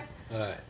Like, it was weird, but I still wasn't 100% clear on what was going to happen next until I didn't ever get my motherfucking check. So to your knowledge, prior to that, Big and Pac were good. Well, I never met Pac, but let me take you back before that to the Quad Studio night, which is another story that has been, differently purported. But I remember, I wasn't there, but I was at our apartment in Brooklyn, and Big called me, boohoo crying after that shit happened, and telling me I'm going to Bellevue to check on Pac. Wow. You feel me? So whether anybody ever said that, but I know that Well, I knew before that. I knew he would never, that wasn't something he would do. Right. I spoke to them too. They used to be with me all day like, oh my God, all I know is da-da-da. We ran upstairs, da-da-da. And the next thing you know, I think it may not have been right away, but by the time it got to public consumption, it wasn't more than a week later that people were saying that he said that, or he obviously did say it, that he said they had something to do with it, but I knew that wasn't the case. Like, he called me crying, going to check on him. Wow. That wasn't fake. He ain't have to call me. He was like, oh my God, this just happened, season him, and da-da-da, and I'm gonna go check on my man, make sure he all right. And then he came home later, but, he still kind of wanted to think that their relationship was a little more genuine than what he was hearing. With the media and or than what obviously Pac had shifted for whatever reason, his feelings about Big, Right. They was young. It was a battery in their back. You know what I'm saying? Yep. If they would have met with each other, that shit would have been I dead. think he definitely always was thinking they would one day work it out. You know what I'm saying? Wasn't there that story that y'all saw each other at a awards show? We seen each other it was like peace for that moment? Nah, it wasn't no peace at all. Oh, Shit I thought that he said but something. that wasn't the Pac we know. Like, though, Big was looking like he couldn't believe that dude was bugging They like was doing that, but he was with Suge. Suge, like everybody know that Suge was putting the battery in his back, had him, doing that type of shit because he had a personal situation with Puff. You know what I'm saying? And we didn't know about that, or that shit don't come around till you hear rumors about that shit. But it was some personal shit with them that trickled down to B.I. and Pac situation. You know what I'm saying? Right. Pac didn't want to do that, but that they bailed him out of jail. And he came out and, his loyalty. His loyalty was, to that. Yeah. You can't knock him for that. You know what I'm saying? Yeah. And our loyalty was towards Big. It is what it is. We didn't it's no other reason for me to dislike that man. Right. We didn't like him because he was going against my man. That's my boss. That's my brother. You know what I'm saying? And that's just how it was. And that wasn't really who Pac was. We hung out with him before, my nigga. And that's why Big didn't. That's why Big didn't respond and didn't do these things. You know what I'm saying? So it ain't supposed to went to that level, you know what I'm saying? Like, Big, that's why he never made a response. That's why he didn't even feed into the shit that went down with the picture with her and him. He knew who he was and he knew her before, first and foremost, you know what I'm saying? But it wasn't nothing to really trip about, you know what I mean? Because how old, pardon me, C, but how old was you? Because like you're like that was like the first person like they used you like. But I publicly and that people knew of. Right. There's other people in that little picture that it hasn't been. Oh, this is this and da da da da. But I think in terms of like being kind of publicly judged in regard to a situation and making it seem like it was my situation is way more than it was. You stayed classy too. You could have. I tried, but don't get me wrong. I was real mad at first because I was like, my lawyer. I called my lawyer like, can I sue them for saying? So once I started hearing they saying this, and he was like, I mean, come on, like you gonna sue somebody for saying something about it? That don't. And I was just like thinking of Big, like this could get really ugly. Like I ain't about to, not even knowing that the shit is way bigger than somebody saying something about you. You know what I mean? I didn't know the whole full story, but I knew that shit was wrong. Right. But then after a while, I was like, excuse me, you know what? I know what it is. God knows what it is. And the only person I was concerned about initially was really Big and talking to Big, which I never really got to do. Because back to that scene, when you say he came and he heard about it, that was really what you started talking about. Yeah, exactly. That happened, He was like, what the fuck? And I'm like you're bugging. But I think it was more so him hearing about the bigger situation. And this is the picture or this is after Hit 'Em Up came out? No, this before Hit 'Em Up, I think this before Hit 'Em Up. It's the picture then. Article. It was an article saying that I traded in my wedding ring. I think the picture. Yeah, the picture was one thing, but there was an article with Suge and Tupac, and Suge was like, I traded him in my wedding ring and took him shopping, bought him I bought him the outfit he had on in the magazine. It's MTV. That was MTV. I don't know what it was, but there was also an article that I'm listening. they were talking about the same stuff. So you're right. It might have been a video somewhere too. Right. But it was like. It was just when I heard about it, and then Big it was right after me coming back from LA, experiencing that session with him, and him kind of breaking on me, saying I gotta suck his dick to get my check. Like it was. Wait, who? What? Well, I'm just saying I don't really want to because and I keep saying I'm not going to rehash it in that sense because I keep like I've talked about it and I don't but things happen in a different way where I was like this isn't what I signed up for. So and I don't want to do that because I've seen another interview and I'm like why did I end up talking about it again? I talked about it in my book and I ain't really trying to like shit on his legacy, you know what I'm saying, so to speak, in terms of just my personal experience. Right. But I know that, the way I just feel like it was definitely some other weird influence. Like I didn't feel comfortable around him on the strength of knowing anything other than the fact that Big really fucked with him. That's what I can say. You feel what I'm saying? That's the saddest part of the whole situation. You feel me? Yeah. That's the only reason I was like, and I was happy. That's why I was happy to tell Big, yo, I met your boy Pop.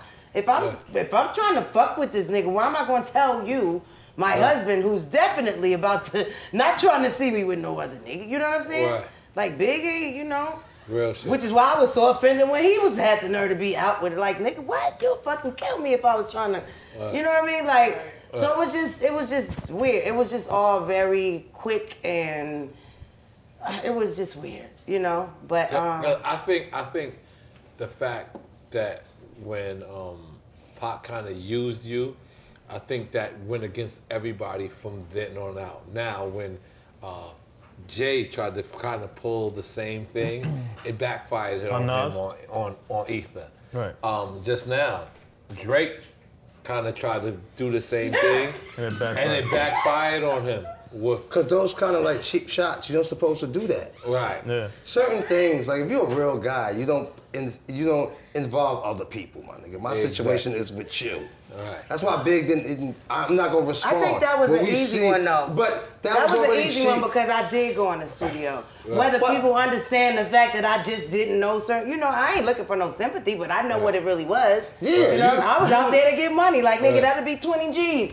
It's okay. I wasn't tripping off of no getting back at Big. I'm trying to make money and I don't want to fuck a bitch up every day and for free. I'm just saying. On that tour over there. It's crazy you mentioned Jay and Nas because I was thinking when we were talking about all this, how they were able to resolve their shit and look how they grew together in a sense that, businessmen. That's what I could just imagine, imagine what that could have been. What they could have done for hip hop united, it would have been crazy. But they opened up the door to. That's what hip hop is about now. When we talk about getting it right and getting it straight and getting it on the right path, that's the example we use. When these rappers out here beefing today and doing all this rap shit, putting guns on shit, all that, we like, yo, my nigga, why you beat? You seen what happened. But two of the best rappers we wish for shit today. It's falling on deaf ears though. Sometimes. Yeah, of course. Like I feel like this generation feels disconnected from that generation. They're like, that's some old shit. They do that on purpose. They want to feel disconnected. Because they don't want to feel led. Right. They don't want to. And people don't know the spirit of all of those things. We just had a conversation that kind of enlightened whoever may not have known about that, and it might be like, oh damn, it was actually a whole spirit in the core of, the Big and Pac's relationship. Fuck what became of it and what you know what I mean? There was some type of real spirit inside of that in the beginning, So I think a lot of people that, in terms of speaking on based on that story alone or that example, they don't really understand that it's more just a beef. They don't really understand like what we just talked about. The whole still like it's really it's shit that go on. That's a history behind it. He ain't want to all believe these movies and documentaries is being made. You know what I'm saying? I witnessed that myself. Like I remember me making LA. The record to defend Big and bringing it to Big. Yeah, B.I. And Big saying, put it out. He ain't want to do that. And he's saying that because he genuinely cared. But like, yo, my nigga, I feel you and I love you for that. But of him. Chill. I don't think he gets the respect for that. That's how B.I. just to be that mature. Like he died at 24. So just he died at 24. So just imagine. He was mature because he saw the ending. Yeah. When I couldn't even picture it. He was like, nah, we're not gonna diss them because they accusing me of something I ain't do, N.O.R.E. And I'm like, Nah, B.I. This is how we used to see them. This is how they approaching us. Like, nah. I'm like, nah, fuck that. We from New York. Like, nah, N.O.R.E. that. No, so we not. we gonna do that, bro. Like, I never been to LA before in my life. Wow. At that time, I made LA. I did a disc record. You already had that in your head. Like, man, fuck if I gotta go back there now. Right. This is our mentality, the '90s mentality. Like, you know, today kids do that just now for rec. You know, like, yo, put me on the gram. Come on, we're gonna pull up. You know, we didn't have that, my nigga. It was straight manual, stick shift in my life. Everything is automatic right now. You can cheat, you know. It was stick shift in our era, my nigga. Right. You had to learn how to adapt at that point. Right. You could go to a club and not knowing the enemies is gonna pull up right there, 20 deep. Right. Ain't no texting, you can't Uber nothing. The social media. No Uber shit. You gotta sit in there and so, you know, that's how we came. That's the era of that. This game is so like. On the flip side, I'm kind of happy ain't nobody catch me, you know, pulling up catching wreck on nobody's video on social media back in the day. So. There's no social media. That's part about that, Imagine. Yo, shit used to be. You know, we used to. But imagine. Like, nobody would never know. Channel days when you had to sit around 50 left rack guys, and then Nas got 90 niggas from Queensbridge, and then got 90 niggas from Brooklyn, and M.O.P. got 30 niggas from Brownsville, and Wu-Tang got 200 niggas that smoked Woolies and dust and all type of shit. They hair half braided, afro, niggas got champion hoodies with no strings in them. Like, yo, my nigga, no bottle service, ain't no spark rooms, no table seating, no, nigga, ease around niggas to get to the bar, Yo, my nigga, no bitches. You ain't coming in with 10 bitches, 40 niggas. Straight up. 40 dirty niggas, too. You know, like, yo, my nigga, 3X. Mr. Lee, where you at? You a 1X, you a large. Let's be clear. Let's be clear. I love Raekwon. Shout out to Raekwon and Method Man. Of course, my nigga. We just talking about niggas. No, man, we was young, dirty, little fucked up niggas back in the days. I see footage of him. I had that giant shit on for like 8 months. That shit's in every show.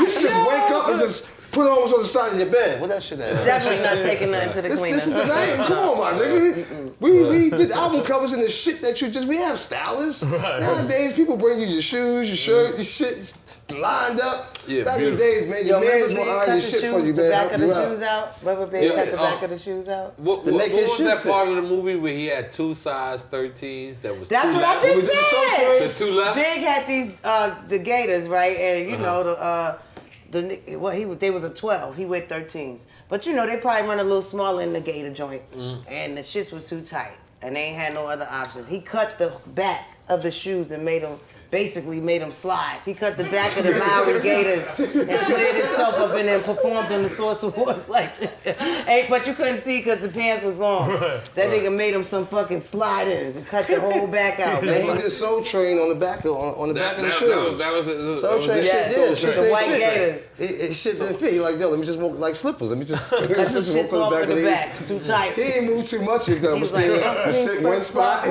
made the custom joints. That's it. B.I. grind that shit out, man. Realest shit ever. So is Faith gonna make your own movie? I'm actually working on it. Yeah. Yeah, you said not a own home movie. Hallelujah. No, your own. It's not that type of show. Your own. They don't know that part of me. Because you know why? I mean. She's like more Tiger Ball. I'll tell you. That's all Tiger, dog. I'll tell you why. Because when I seen the Death Row movie and then I seen Miss Chalet, right? Even though Miss Chalet, it didn't coincide, you know, what NWA movie did, but it also was their part. It was her part of the story. I didn't respect it. I didn't understand it. But then, for you as a person who is respectful, let me sit up very straight and give you my very Fordham University answer. And true at the same time. Okay. I am working on a biopic, but it's actually a companion to my New York Times best-selling biography called Keep the Faith. Okay, so I wrote a book. Available now, right? Available now. Okay, I didn't. So it's not so much an answer to Biggie's movie. And the funny shit about that is, when I wrote my book, the publishers put it out and I knew about Miss Wallace and them doing the Notorious movie, but it wasn't like I was actively a part of it. I went when CJ filmed his part, and you got to sign for your life rights, but it wasn't like I was. But when they decided to put it out, it was kind of around the time that they wanted to put out. That the Notorious movie was coming out, and that was never my plan when I decided to write a memoir. You feel me? So I kind of felt weird. Like I don't want people to think I'm trying to piggyback. So that's why I didn't never really go on a book tour. I didn't promote my book because I felt I couldn't get them to change the date. It might have been like a month or a few weeks, later than the movie. But I just felt strange. I was like, people going to clearly think you didn't want to see me with piggybacking off of that. And I decided to do the book because I was pregnant and refused to do a record with the label I was on at the time. Right. That's the only reason I did it. And the guy was like asking me for years to write a book. And I'm like, okay, that's a cool little couple $100,000, Right. And, that's why I did it. But when they decided to release it, just so happens, Notorious movie was coming out a month or two before, and I was just like, it feels weird. But they was like, well, that's not what we're basing our release on. This is in the book world, and this is the window. You know how that goes. Yep. Like on the whatever day of the week they put out albums, or My dude. So that's why I never really heavily. My book would have been. So now you're saying that. But it's one of them cult favorites. People still pass down my book. But you're saying you're basing a film off the book. Well, the movie is supposedly based off of my book, loosely based on my book, because my book kind of ended at me leaving Bad Boy. But I got married after that. I had another kid after that. So there's things that's happened in my life. So obviously I'm gonna, try and put some of those things in there. But it's kind of based on my book, which is my story. But my story isn't based on me and Big's relationship, even though that's the most sensational part of it. And there's a huge part of my life and an important part of my life. But there's shit that happened before that. Yeah, you gotta hear about shit. I used to get my ass beat for sneaking out the window to go to somebody's studio that I didn't even, know I was gonna be a recording artist. So, What? I used to fuck mad niggas when I was little. That's why Dick don't really do shit for me now. Like your dick Yo, don't where did that just show shit?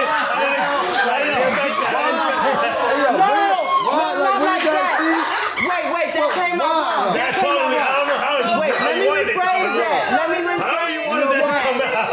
Wait, hold up. Shit. Wait, hold up. Wait. I gotta start all over. You know what that's my CD to say. Hey, that's the most Tiger Blow we don't drink on the show in one episode. That's your flip for Tiger Blow. I was going to get my blood. You're a Tiger lady right now. Like, why? Why though? When I was like probably around N.O.R.E, give me the blood, 15, 16, 17, I was pretty promiscuous. It was just like, I like him. I think I'm gonna take So that's why as an adult, I'm like, it's not somebody's, that doesn't mean you don't need like it. You can hear this. Listen, I don't know what it is. You're gonna get it back. It's gonna be louder.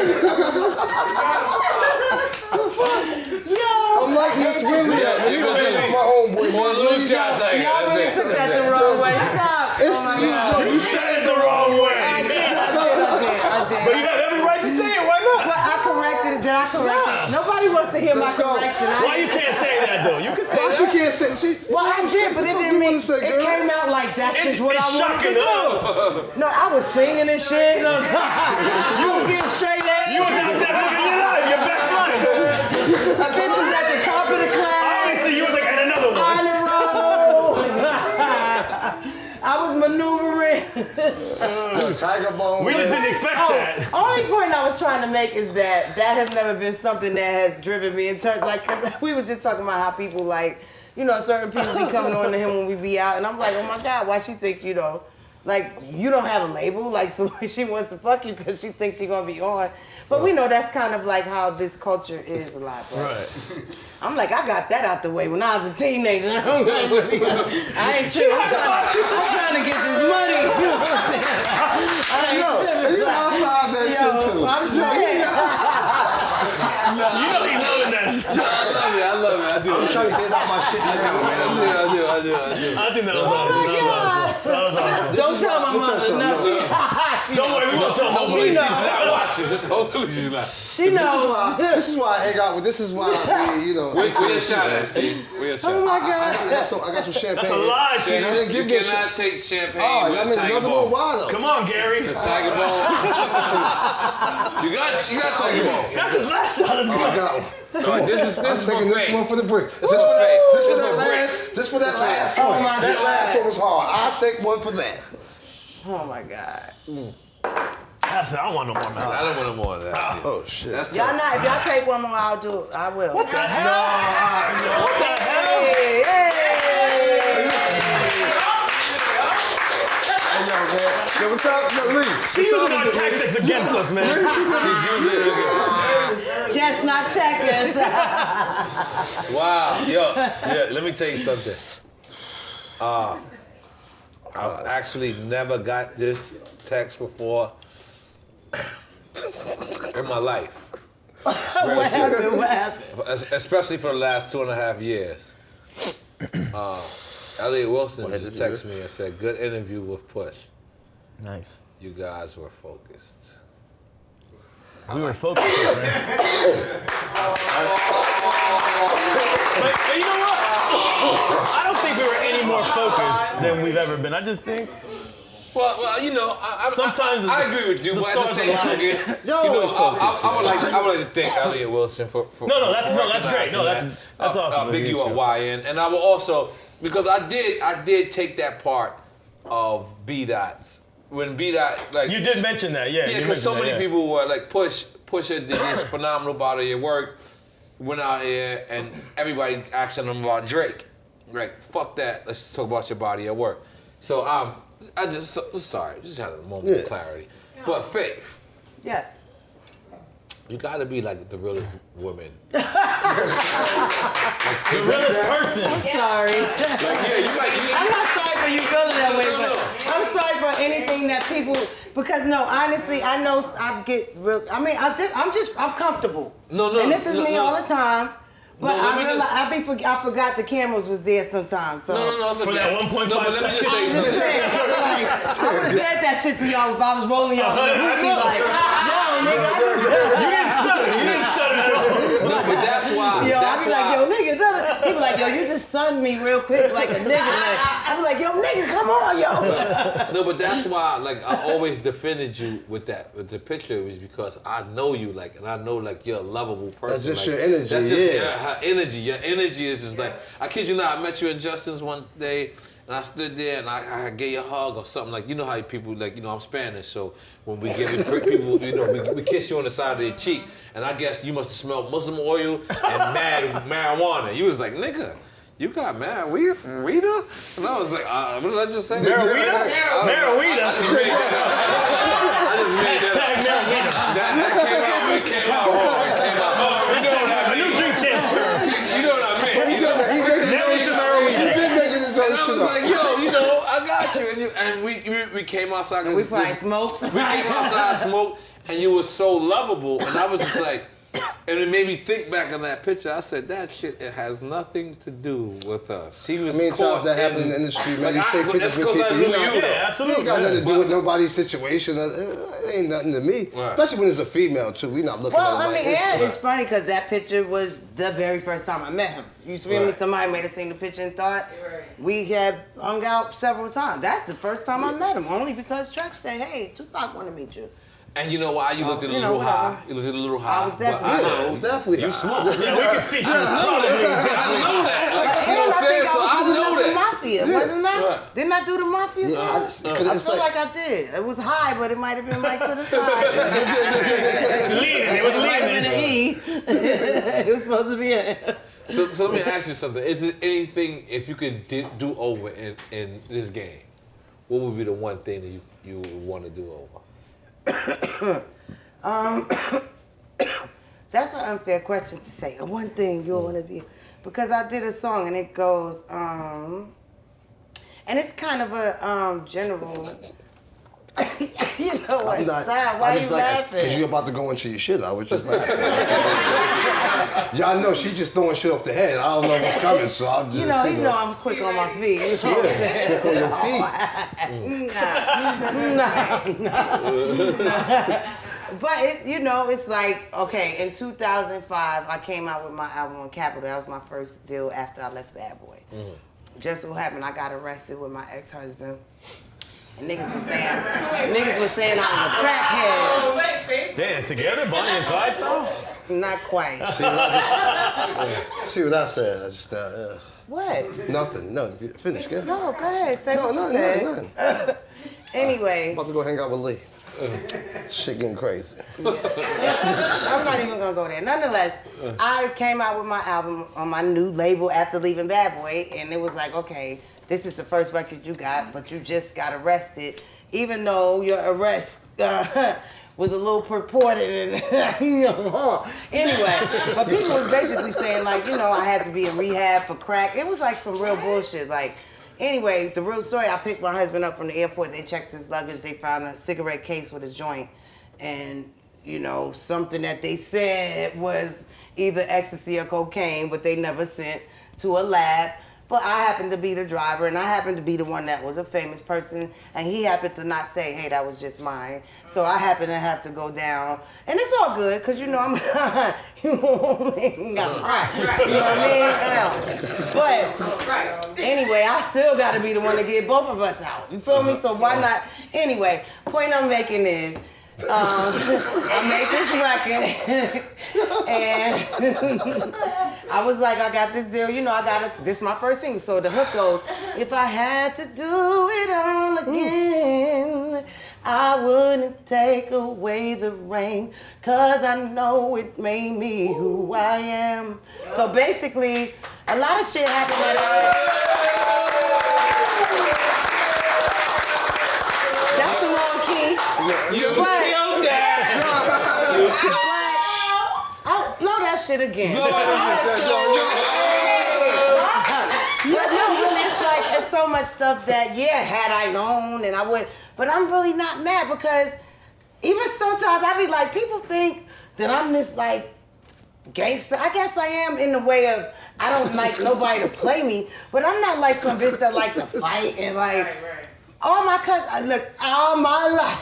My cousins fought in front of me all my life. Like, my grandmother raised 150 foster kids. Like, so I never was a fighter in terms of I want to fight.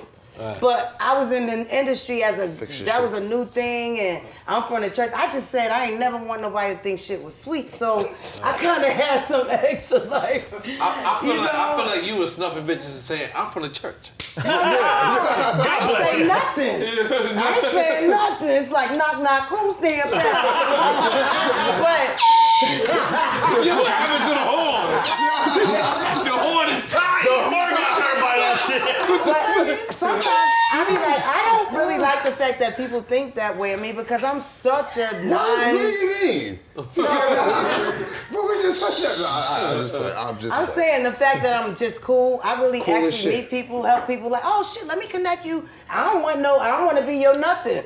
People be like, why don't you, man? No, I will connect you with them. I don't want nothing from it. I don't want that. I just, let me help you out in whatever way I can, but I'm not that person. You know what I'm saying? I got kids to work out. About my 11-year-old is on the autism spectrum, so my energy has to go into a more productive place, a more progressive place. So, but then I be like, I ain't kind of mad that they don't fuck with me though, cause shit is not sweet either though. So what shit would and I will call my motherfucking cousins from 11 Grumman Avenue, and I will call my niggas from Brooklyn, and we'll be like, no, we gonna roll. I didn't mean that, man. That was 0 to 100. Mad clear.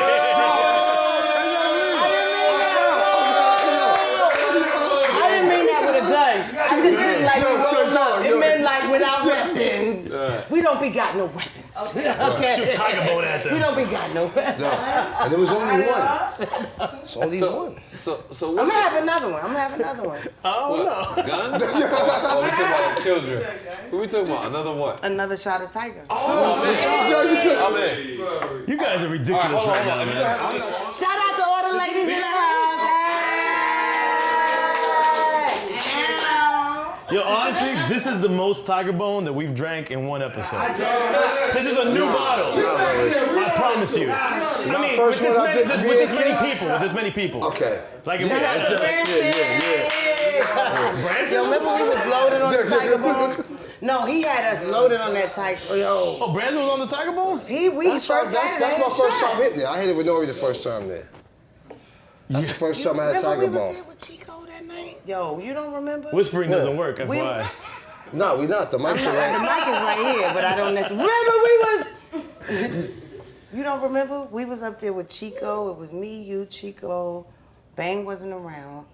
It might have even been somebody from Jersey with us, like Marky. And Branson had us loaded off of that. And you said Redman put you onto the spot. Red put me on to Branson, and I introduced Branson to Big. I introduced Big to Jacob the jeweler for the first time. I put $5 down on the wedding ring. You know, we came and up. told him my man gonna come. We came up with Tito's. You know, Manny. Right. That's what Big used to get his jewelry from first, and then then Jacob the jeweler was like, you know. Wait, Tito's my nigga. You talking about? Yeah, you know what I mean? Tito, We came up on Tito's. That's who made my grenade. Your turn. Tito, I said, we had Coliseum Judy, you know, Tito's tricks. Okay, Tito was on 57th Street to the left. Gray letters. Yep. You walk in, come on, Tito's my man. Tito was the man, dog. He And I was just the saw he man. passed away like a few years ago, right? Oh, Tito passed away Let me like get 3, some lip gloss. 3, 4 years Where's ago. Wifey at? well, yeah, that's all right. Right, we got your back. So hold on. Tito passed away? Yeah, Tito passed away like about 2-3 years That's ago. right, Big used to fuck with Tito too. Yeah. That's right. And then I went Spinning and chips at Manny's, man. Yo. Tito, man. Manny was the man. So before Jacob, you know, everybody. Oh damn! Come on, dog. That's That's Sarah. that's That was the facts. first nigga that had, you know, he had the jewels. Like, that's who you used to go see first. That was Be Our Man right there. Jacob was the man Whose too, man though. is that? Very loose. Very loose. Who? Oh, Very loose. I didn't even see that. Oh, shit. what happened? That's all good. Nothing happened.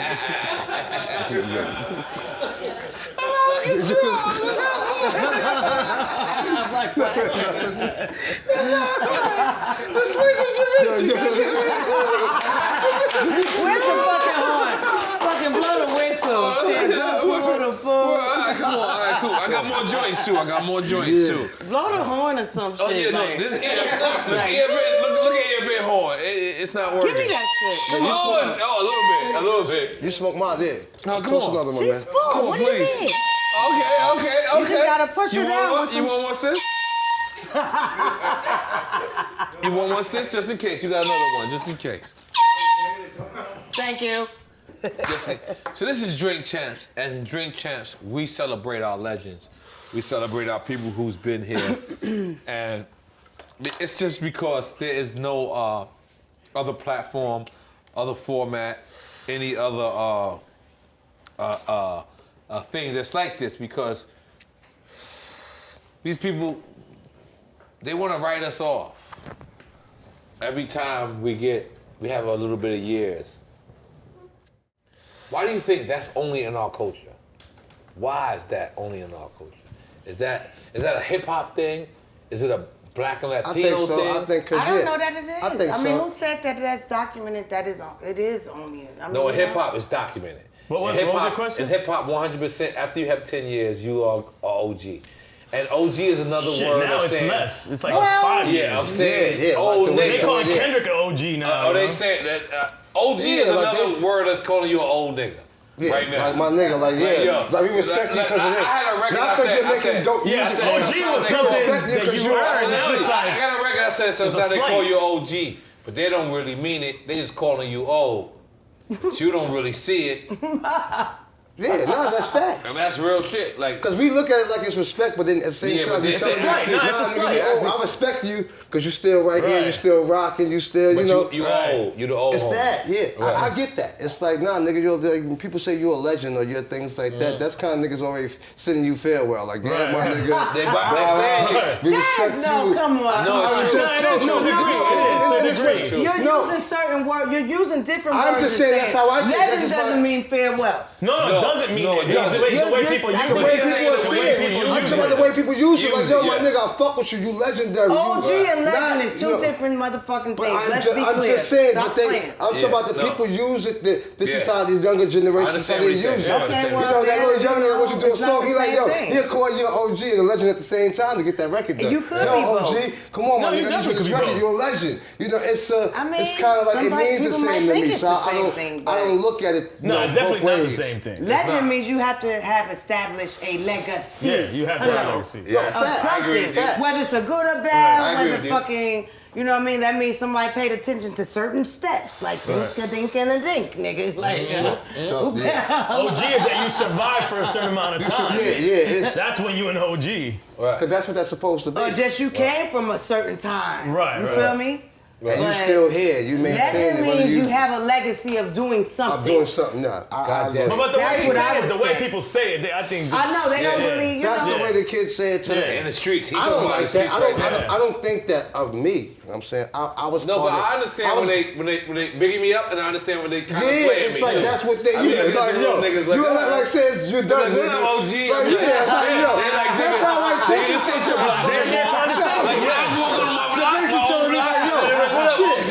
They saying is, nigga, you ain't coming out here no more. You here for this 5 minutes. You gonna take some Netflix and you gonna get the fuck up out of here. I'm cool with that. But that's how I take that sometimes. I take a nigga like, yo, what up, OG? Like saying, like, yo, my nigga, you had yours, you good. Keep it moving. I'm gonna fuck with your old shit. I might not buy your new shit, but I fuck with you. I'm cool with that. I'm not tripping, my nigga. As long as niggas still make me some bread and do what I do, I'm cool. Same shit with me. Some niggas don't like that. OG, what nigga? You know, so what? Legend? You a fucking legend? You know? I be seeing people, niggas be like, yo, salute legend. Niggas be tweeting back, no fucking legend. And, you know, because I was one of those like, nah, I didn't put in that work for that, but I get what people saying. You know what I mean? Like, they're just trying to give you props. But to me, I could be like, nah, my nigga, you saying I'm done? Like it's over? But you gotta think about, okay, back to on the side. I'm cool with what you just said about how fast stuff moves now. Yeah. So for them to say legend, that shit for them moves in that's light what it is. speed. That's so you feel that's me? That's why they say so a classic album is 2 days. Right. It should come out Friday. 2 days? No, shit come out Friday. They say it's a classic by Sunday. They fucked up. I think Kendrick's album was a classic, but when they declared it a classic, I did not. It was not agreeable. Right. Like they said Friday his album came out and they said it's a classic by Sunday. And I said, maybe Sunday of 2 more years. It's whenever motherfucking hashtag classic can't do it. And I love Kendrick and I love that album. But I'm just saying the fact, the timeline that they did that, like Ready to Die wasn't declared a classic for a year, 2 years later. Illmatic, Shook Ones, Infamous Mob album. You know, Snoop Dogg. Time makes all things the classic. times makes it a classic. Yeah. So none of this shit is classic now. You can't judge it now. Like, it can't come on Monday. None of these and on Wednesday it's a classic. This new generation don't got runs yet. Like their runs are fast. Like no, it's on Monday and Wednesday. They're competing with the internet. Yeah. So what they saying? If you kept my attention for more than an hour, it's like you have to be. classic. They're forced to work a lot. Like we used to put out classics like once every 6 months, a year. You know, it made you appreciate the artist. You didn't flood them. Now you have to just like, you gotta do freestyle just for Instagram now. Niggas is just like, you know, you compete. You have to constantly be in the business. And it's just different. That's just what it is. It's faster. It's more access. So it's like, whereas it's easier to get your shit heard, or whether it becomes super popular or not, it's easier. So much shit out there, but it's so much more bullshit too. It's like more crowded. So it's like, like how am I searching for the shit that's really hot? Who, you know? What you like more, independent or major? I don't know, because I really... Damn, I don't know either. I mean, no, to I be do know. quite honest... I want to be major. Listen. Fuck independent. I mean, my last album, The King and I did with Rhino Records, which is a subsidiary of Atlantic. Rhino I thought that was Universal. Okay. Well, it's under Universal and Atlantic. Okay, cool. But it's still... they are who acquired the masters from Bad Boy. You know, when Puff sold the masters, he sold them to Atlantic. So they do the box set. So they own my shit too. You feel me? They own the War Report. I gotta talk to these niggas. Hint, wink, wink. Hello. Hint, and a wink, and a wink. Telling me what I gotta do. Tell me what I gotta do. You gotta connect. I'm in.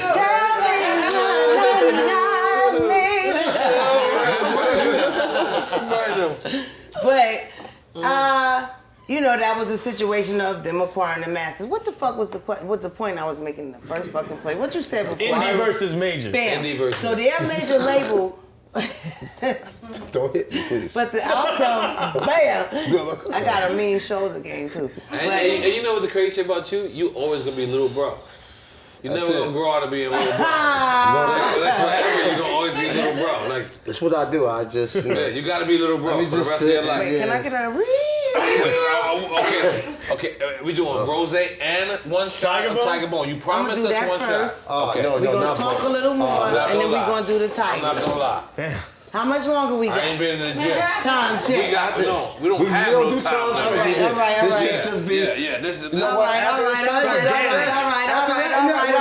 right. We're quitting. This is the liquor determines the time. N.O.R.E's not gonna say nothing. He's not gonna say nothing. No, I ain't gonna lie. I'm gonna say something. After that shot and that drink. No, that's a drink. Because I already know. And then there's a shot coming. Because you know why? We do the longest joints, You're though. snoring more than anyone, so why you're not worried about me, are you? I'm fucked up. That's why I'm hard body. Stop playing now. I ain't even I'm cooked. I tap out quick, man. I'm done. Faith, you're a queen. And we want you to recognize, we want you to understand, we want you to know that you're appreciated. Over here. For sure. These For life. We love you. You know what? It's because again, I want to reiterate this.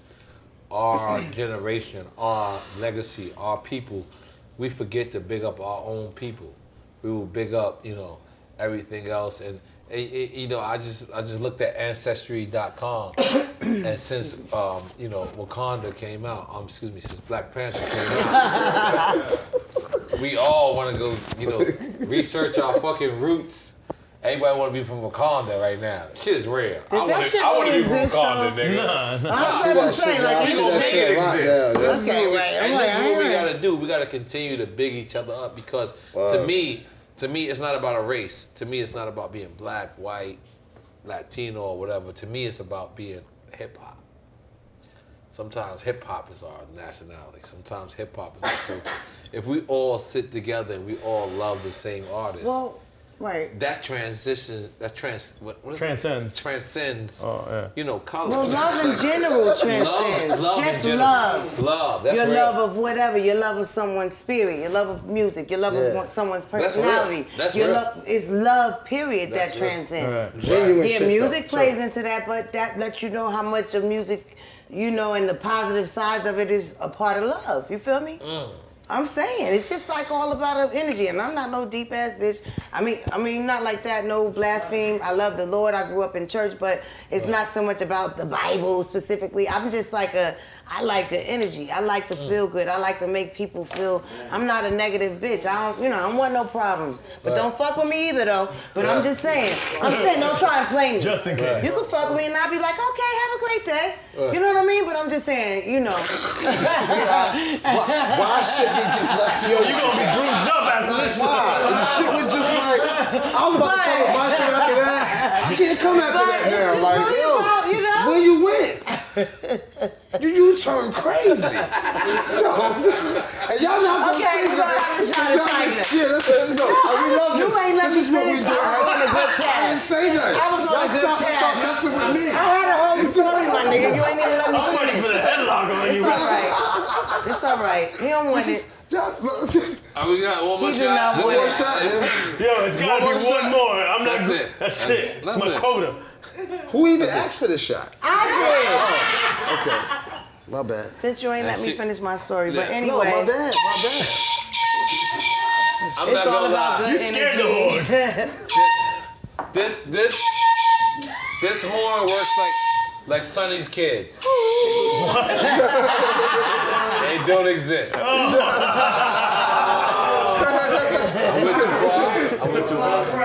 went too far. Sonny went too far. Nah, I'll be honest. My nigga 49. How old are you? 49? That's my boy, man. That's my boy Bogey right there. We the only ones that He's still 59. Bogey. He been going raw since 19. Oh, shit. He ain't got a side baby. He just pours Tiger Bone on it. He don't got a Cabbage Patch Kid on the side. He don't got a Toys R Us kid. Shit is some tiger.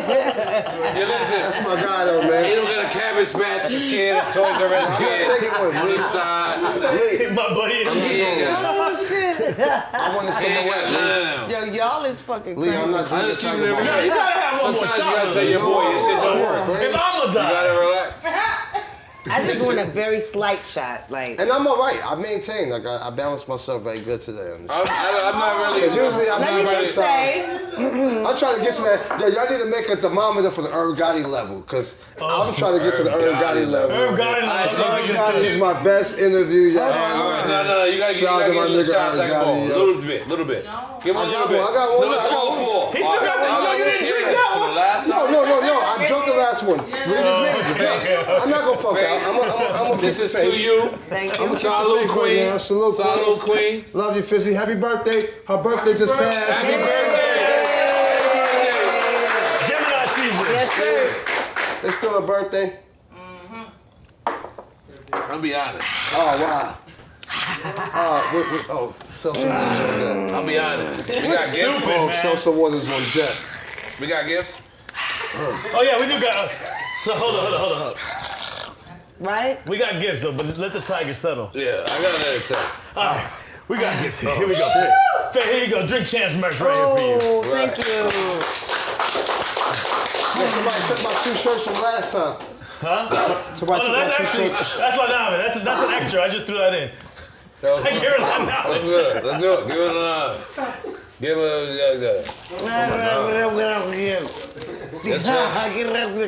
Why we did that last shot though? For what though? I don't know why we I'm did not taking no more shots. Why of we did Tiger. that? We did it because Because she requested it. Yeah. She requested it. facts. We Super gotta facts. honor her. Big facts. and she's I from always Newark. peer pressure them though. I can see this. She stuns me to death. No. The It's all way, love, but I see it. It's all I'm way he straight described it. doula, God.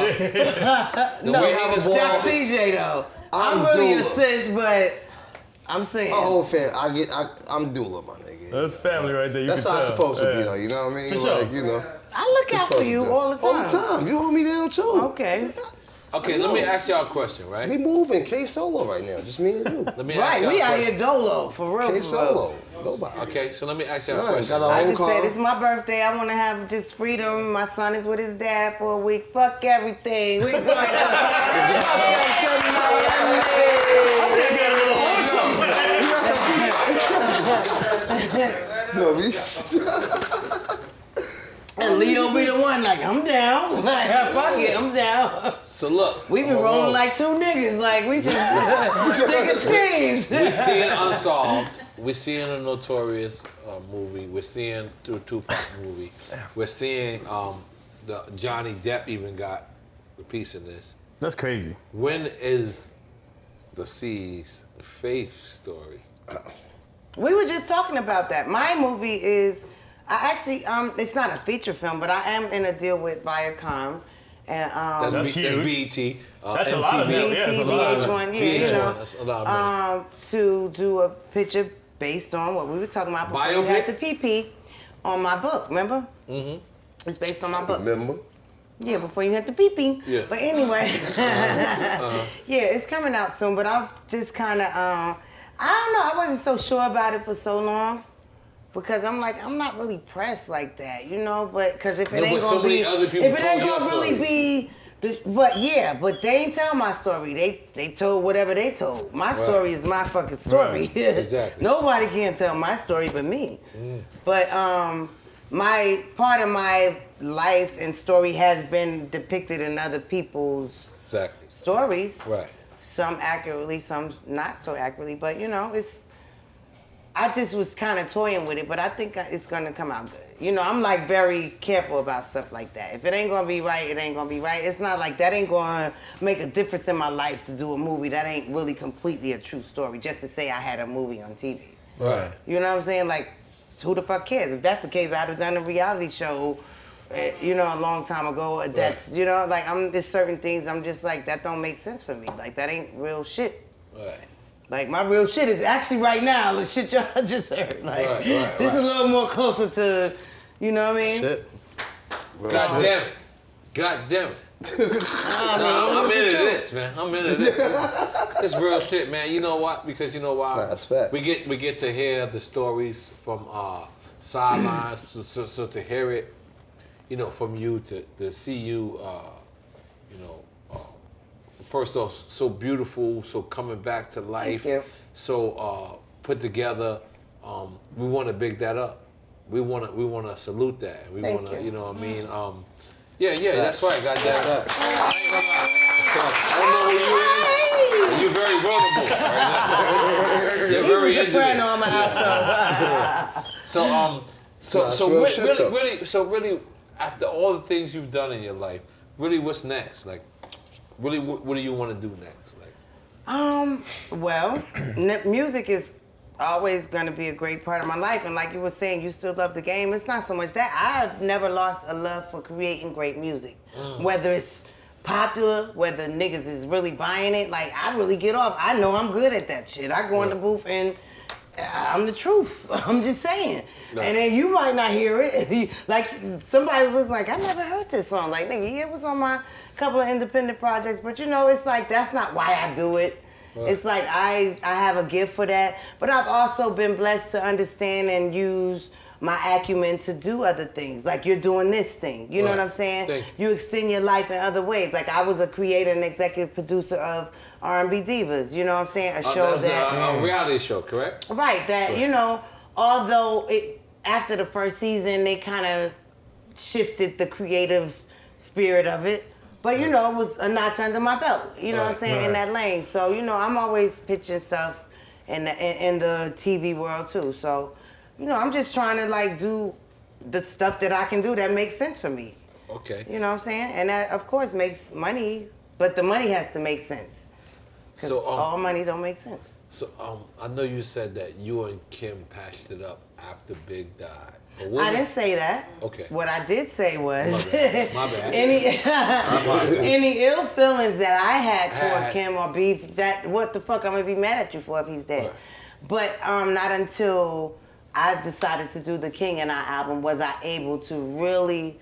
That's so crazy. I just did an interview with Hollywood Unlocked. I don't know if that's okay to mention that on here. Yeah, that's okay. Okay. We don't fuck but with I did an interview. I did an interview with them, and they were talking about the Bad Boy documentary, the Can't Stop Won't Stop. And they was like, you know, we see how Puff brought y'all back together. And I was like, hold on, let's be clear. You know what I'm saying? Like, no. Me and C's was actually sitting on the speakers in rehearsal for the Bad Boy tour. And I had already said I want Kim on this Me and Big album that I'm doing, you know? And that was my first. I had probably reached out to whoever her manager and maybe even sent the track. I don't even know if I had the track yet, but I probably reached out and said, I want her on this album. And she said, yeah, through them. But this is my first time seeing her. And he was like, yo, there go Kim right there. You know, it was real on the humbug. And I was like, oh shit, let me go talk to her. But the cameras is everywhere, so they catching everything. Meanwhile, the camera shit is some other shit. Everybody ain't knowing, like, they filming a document. I'm like, you know what I mean? Right. Okay? Wow. Anyway, but somebody thought that Puff brought me and Kim together. And I was like, no shade to Puff. And that was a good depiction of it. But no, I already had reached out to Kim because I'm like, this is an important album. If the nigga was alive, we'd have definitely did an album together. And I'd have definitely been like, nigga, let's da-da-da-da. And this would be fly if we... You know, whether he was fucking with who the fuck ever. Like, if the bitch is dope, you know what I'm saying? You know what I mean? Like, so it just made sense to me, especially with that song. We both loved him, so, but it wasn't a Puff thing to say, you do that. You know what I mean? It was more so me and C sitting on the speaker. I'm like, yo.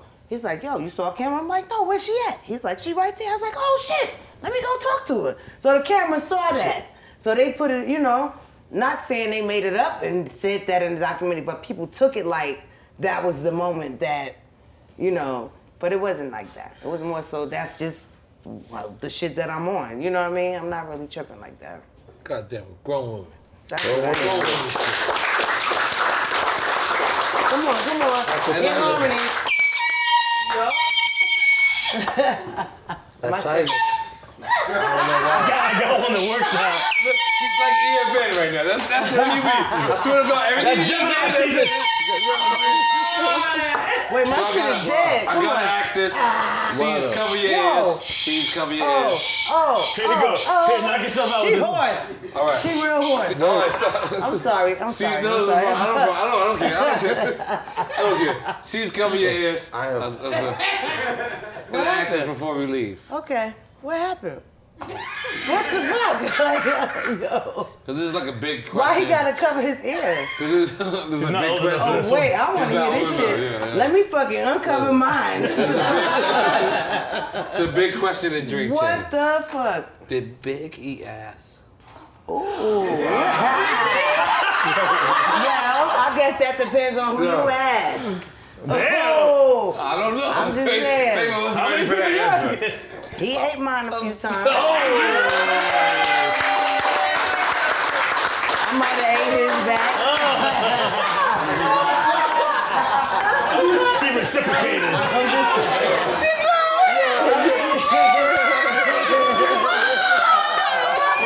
mean, it's a mutual situation. That was a big question in hip hop. We stupid for that one. I quit.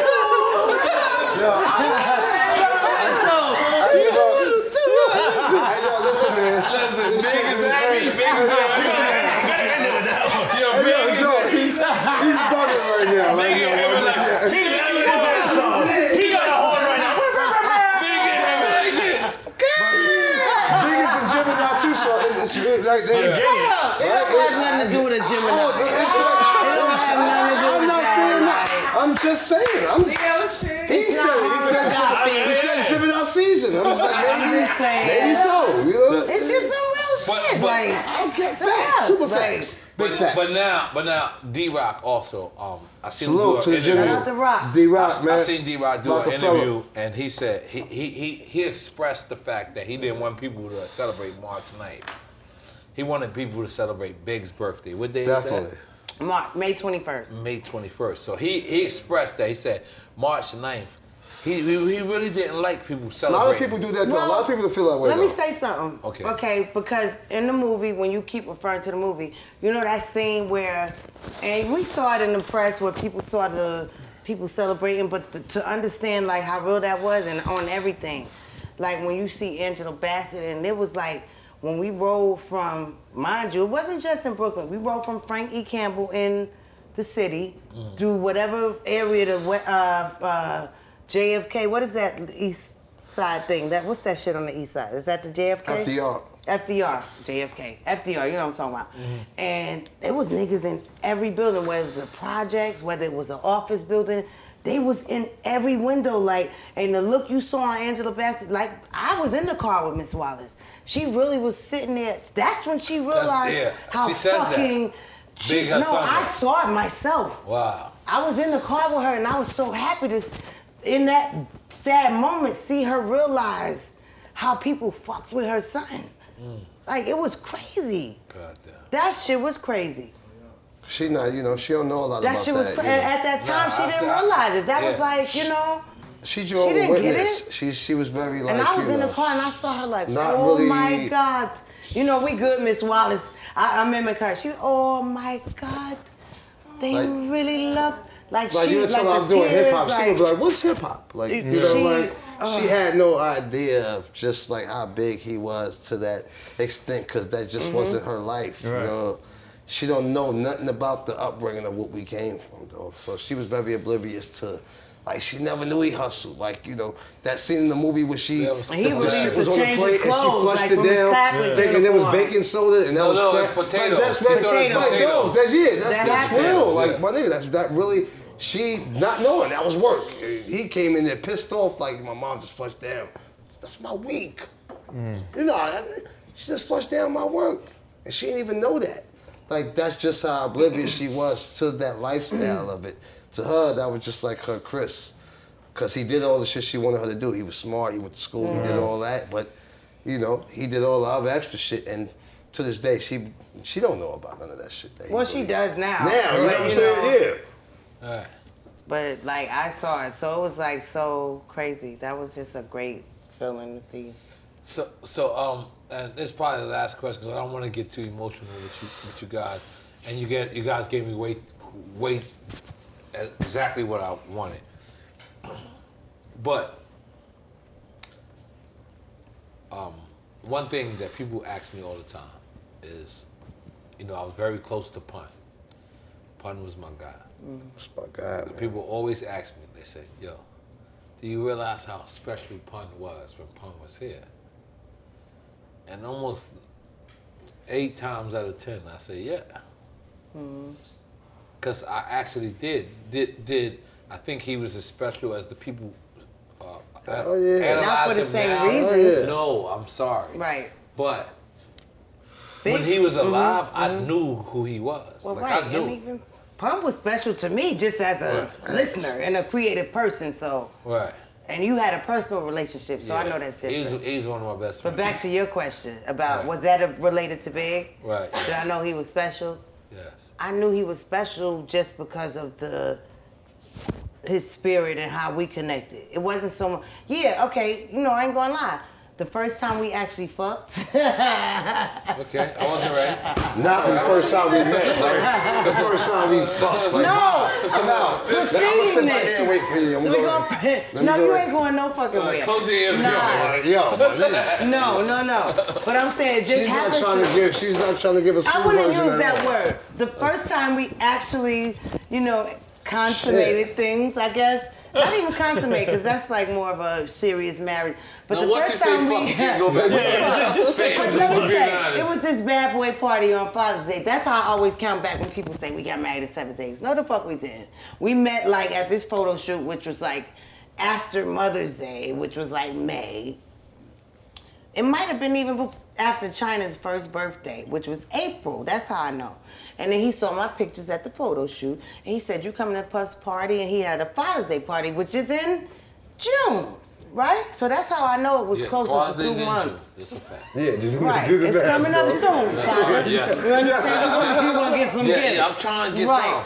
I'm saying, I'm sure you will. Yeah. But that's how I count my shit back. Like China's in April, Father's Day is in mid-June. All right. So he was looking at my pictures. But nonetheless, what the fuck was I saying? Oh, we had that party. He said, you going to that Father's Day party. And after Big performed, I was in the audience and everybody's like, Big, where you going? He was like, with her.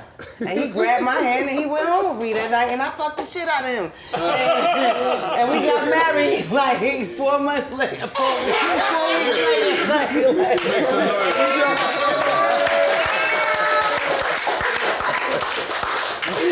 Yo, you got that right? That's it. We got that. Not 4 months, 4 weeks, 4 weeks. 4 weeks. You see what I was happens going to tell that story with or without the tiger. You can't sit here too long. Without the tiger, I was going to say that. You can't sit here too long. This is a very dangerous table. This table was like, yo, I swear to God, After you can that, sit he's a here. hip-hop legend. You know what I mean? I feel like I'll be You talking put to that shit my together. uncles. And like I feel like I'll be talking to the closest I had people to in make my the life. nigga move out of his mom's I'm house. so like, I get here and I get so stuck. It's therapy. Yeah, you just start saying Oh my shit and God. you're like, yo. It's hip hop therapy. When you gonna wake up tomorrow and go, N.O.R.E, when that shit come out? And he don't respond either. But can I add He's to just gonna that? tag. I'm just gonna get tagged. Like, Let me add something to it though. He fucked the shit out of me too. Okay? Shout out to B.I.G.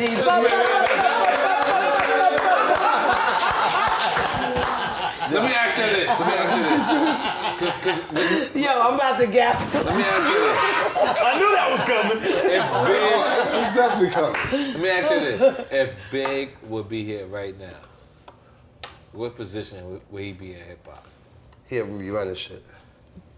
Cause Big was cool like that. Big wasn't I judging believe like you know B.I. I believe. You know, I believe. B.I. fuck with, he didn't have no preference, man, my nigga. He didn't give a fuck how you sound. You was dope, you was dope. Like, Right. it's not like he fucked with street niggas or fuck with just real niggas. It's not. If you was Right. a weirdo, he would have fucked with you. Big like, was cool with I could see Bone. him That's how fucking me and with Bone her. If he still thought cool. Uzi was dope, Big would do that. You know, He would, yeah. He be with Chance the Rapper in Chicago right now. He would, yeah. He was just, he was a hip hop. That's dude. who he like, was. Big was Right. And Listen he to fuck him. with people that fuck with him. Yeah, like if you fuck with him, he like, all right, my nigga, what's up? And it might not be his wave of music, but he like, nah, he a cool nigga though. I fuck with him. Come on, nigga, he smoke. Like, he was that. That's why we like that. That's why I'm like that. You know what I mean? I like that. I embrace everybody, my nigga. You know, if I vibe to it, vibe to it. The music I might not like. I might like you though. I might be like, that nigga was cool. Nigga was, he don't be tripping. He's cool. He's smooth. You know, it's.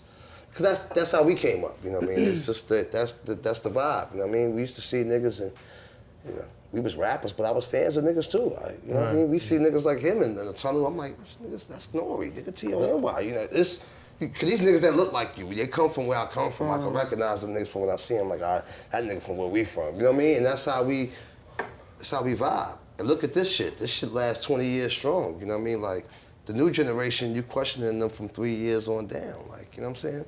I'll tell you the shit is different. Craziest shit. For me, was to see the test of time, and to see that years later, like, you know, to see how important Big is, and to see like these young kids, who you know, Big been gone almost 20 years.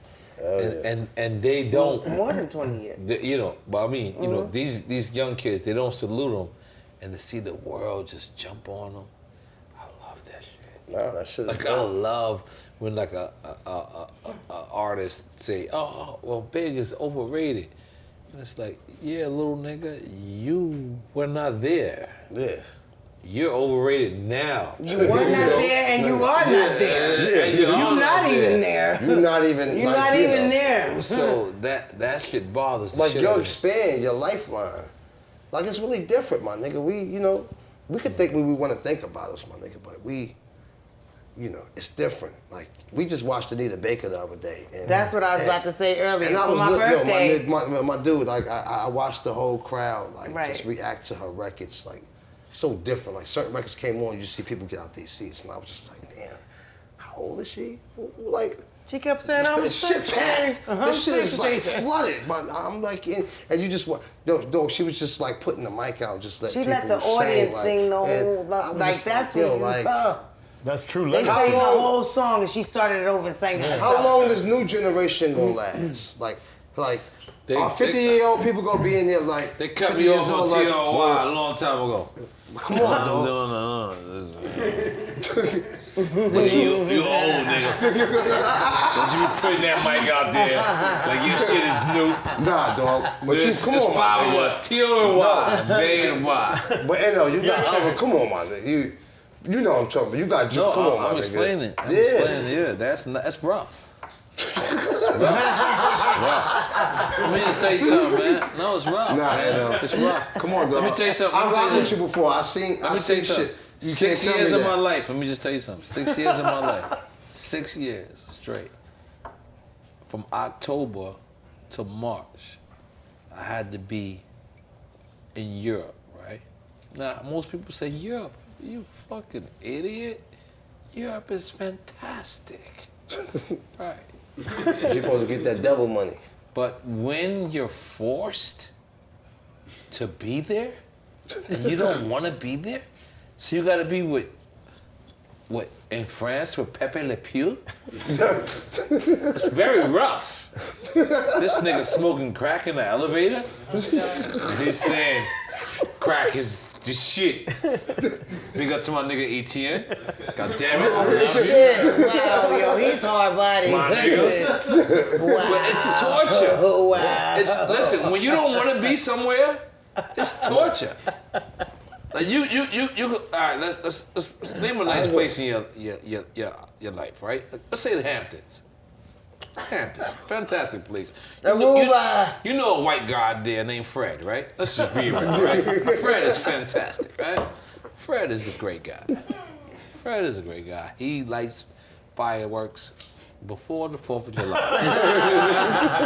He's a good guy, right? Fred is the guy. But now you don't want to be with Fred. You want to be home. You really want to be home. But now Fred is he's the most would you like this? I got this. And you love Fred.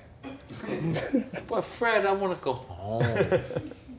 Fred is the most annoying nigga in the world. Because you have to be there to pay your bills. Right. So a lot of people don't understand that's torture. Like my wife taught me Paris. Like I used to go to Paris and be like, what the fuck am I here for? I don't want to be by Eiffel Tower. What is an Eiffel Tower? That shit is all. I don't even know what it is. It doesn't make sense to a nigga that just want bread. Right. But then my wife, she comes out there, she's like, look, the Eiffel Tower. I'm like, shout out to wifey, yay. Yeah, she taught me culture. Let me be honest, she taught me culture. But other than that, we wasn't with that. Like 6 years of my life, that shit was like corny to us. Like, I'm like, you don't go to the beach. In 1994, you tell me, yo, you going to the beach? Fuck out of here, nigga. Fuck yo, beach, nigga. Let's be honest. Hit the block, the nigga. strip club was trash to us in New York. Yeah, we didn't do strip. If you went to the strip club, you were a corny nigga. We didn't have none. Not in Miami. We didn't have none back in the day. No, we didn't have none. We didn't have that. Imagine so like, Big, Jay, and Puff had strip clubs back in the day. Oh my God. Y'all niggas would have been shut down. I never even thought about that. Imagine the 90s with strip clubs. It wasn't really, you had to go to Miami. Like, you had to go to Miami. We're strip club culture out here. No, Magic City, like those shits that's why you been got around Green for Bay like right now. long periods of time. Showgirls. We just started getting strip clubs. Like, yo, let me tell you something. He took me to a strip club. It's called Showgirls. I never seen so much bullet holes in my life. So many Oh my what God. Bullet holes. Bullet holes. Like in their bodies? Yeah, they got shot. The bitches got shot. God, I ain't gonna lie. And Sonny D walked in there. Yo, he spent $80 and he was the man. $80. This is in Kendrick. that's all D? That's Sonny D. That's all Sonny D. He had about 4 bottles, $80. I said, what the fuck? Where are we at? We gotta See, I leave. don't those chicks. I knew it was I don't dangerous. hang out in spots like that and be cool, man. Oh no, that's a spot. I know. They sell food. I mean, not that I'm really. See, I go to strip clubs for food. Bullet wounds. I don't go for the chicks. I go for the food. The chicken got a 22 bullet in it. You can have it. It's called chicken. You get your white meat or dark meat. It's called unleaded or non-leaded. You just gotta just But where is it? It's in the hood or it's like out? No, It's in the hood. It's in the hood. It's Like we gonna go. It's in the hood. It's in the Kendall hood. It's in the Latino hood. So you think you're not gonna get shot, but listen, you're gonna get stabbed. And then the bullet coming later. Like it's just nigga stab you, and then it's a Cuban nigga that come later. It's like, yo, I gotta throw it in there. Are you Dominican or? Who, me? You. I'm Puerto Rican. Right. Oh. I'm Puerto Rican. I'm very offensive. I'm sorry. I'm so sorry. So sorry. You gotta relax. I'm sorry. But wait, you? I'm sorry. You Dominican? That nigga is green. That nigga ain't Dominican. That nigga's money. That nigga's no nationality. That nigga's moolah. That nigga's whatever makes sense, right? Yeah. Oh my God. Okay, I will think of these feels again. More. I got you. I'll pour your shit. Yo, really? No, listen, man. I'll pour your shit. Let's look at the schedule. This is a beautiful thing. It's no schedule. That's when the shit is There's no real. schedule. That's exactly what you gotta do, Cease. You gotta relax. You gotta relax, Cease. Cause you crippled big. You crippled big. That nigga says little C's crippled me. Since that day, you don't really have a lot of props in hip hop. You just gotta take it. All you did was cripple You big. gotta just take the L out of hip hop. Cause you crippled Big Papa. How did this happen?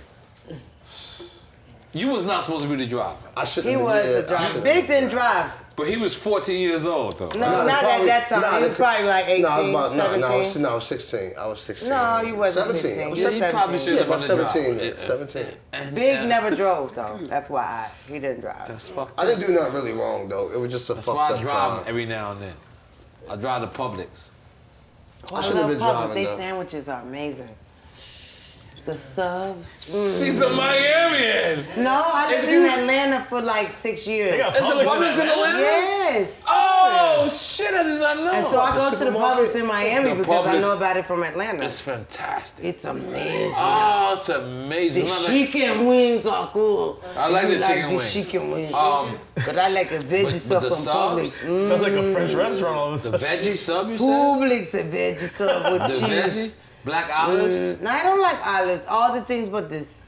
You know? But these. All the things but this. No olives. Let's describe. That's very Hispanic of you to have olives. Like, but you know, I'm black and Italian. I'm more black than Italian. Are you black and Italian? That's what I heard. I'm out. No, I never met my really? We're not gonna stay until the bottle's gone. We're leaving before the. We are. That's why the fuck we here. What do you mean? I'm fucking on vacation celebrating my birthday, my nigga. And that's something. That's something. Happy birthday. Thank by the you. way. Happy birthday to 50. Come on. Hold on. Let's show her that we 3 different nationalities here. Let's start off with Which one? The regular shit. Happy birthday to you. Can we get a key? Happy birthday to you. Hit you with the horn. Happy birthday, dear Faye. Happy birthday to you. Okay, let's relax Another now. one. Now let's take it to Latino. Del cumpleaños feliz. Del cumpleaños feliz. Del cumpleaños feliz. Del cumpleaños feliz. Oh, feliz, like happy. Feliz. Yes, Okay, and now feliz. we black too, goddammit. Happy birthday to you. Happy birthday to you. Happy birthday to you. Wait, Sonny ain't gonna do a Creole version? This is real. Yo, Sonny, Sonny, what's the Creole version? do the Creole What's version. going on? What's going on? Bon fête. Right.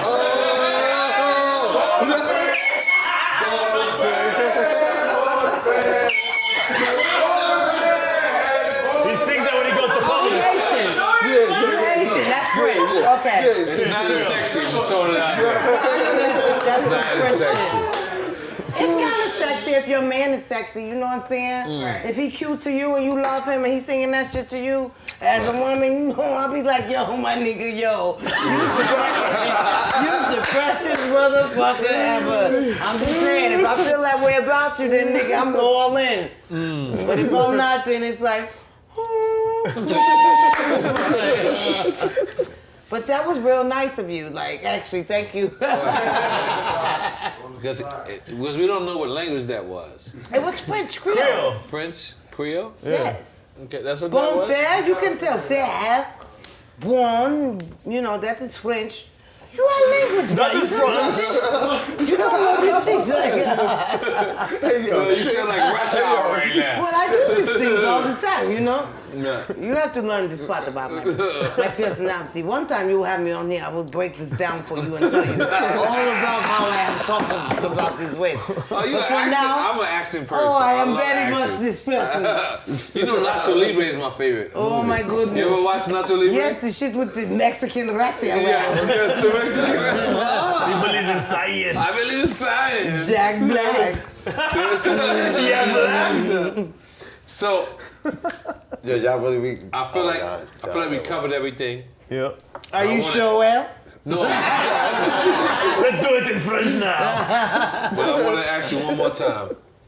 Was there anything you could do over? What would you do? If you could. If I could, I don't know. I mean, maybe I would. Shoo,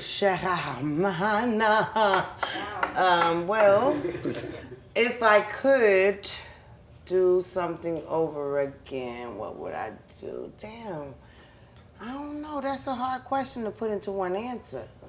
You know, 'cause it's like I would do this and then I would do that. You know, I can't single it out to one thing. If it's one thing I would do different, it would be fair to say that I would have been more aware in the beginning of my career instead of thinking about thinking off of my emotional coolness and, just me. But I don't regret it though, so I can't even say that. I can't say that because I don't regret oh shit, I got shitted on for this, but I was cool with that. And, I'm not mad at the status that my personality has. Fuck the numbers of sales and, you know what I'm saying? I'm not mad. So I can't say that I would do anything over. Because if I could, it's really a big question. You fucking can't. How about that shit? So if you had a chance to do it, you motherfucking can't. So if you had a chance to do it all over, you would live everything. I mean, but if I had a chance to do it all over, the shit would have presented itself differently anyway. Right. You feel me? It's like, bitch, you could do this again. So what would you do if you could or couldn't? You feel what I'm saying? That ain't how life presents itself. Right. And I know I've always, even though in hindsight things was like, damn, that ain't work out right because you didn't look at this, but I've always came from the right place. And when I do believe when you coming from the right place, you can't go wrong. Whether someone takes it the right way, whether it ends up the right way, but in my spirit and my heart and in my relationship with God, I can't feel wrong about shit that I know I wasn't coming from a bad place. You feel me? And I'm cool with that, nigga. I go to bed at 8 o'clock and I feel great about that shit. I go to bed Tell him We call it great. I go to bed at 9. Tell him one time this nigga was at my house for Thanksgiving. My phone went off at 7:45. Almost time to go to bed. She had checks that come to her phone like Siri. Get on her phone and go, hey, son, time to go to sleep. I was like, It's like, nigga, it's 7:45. That's a nickname. We call her Granny. That's right. This is a purpose right now. She's like, what time is it? I'm up way back. I mean, but I ain't tripping. I'm on my birthday vacation. She'll be done right now this time. I'm on a World War tour with my man. You feel me? I'm on some other shit right now. But I really go to bed at 8:30. I wake up at 4 o'clock, go work out, get my son up at 6. You know what I mean? My shit is real scheduled. That's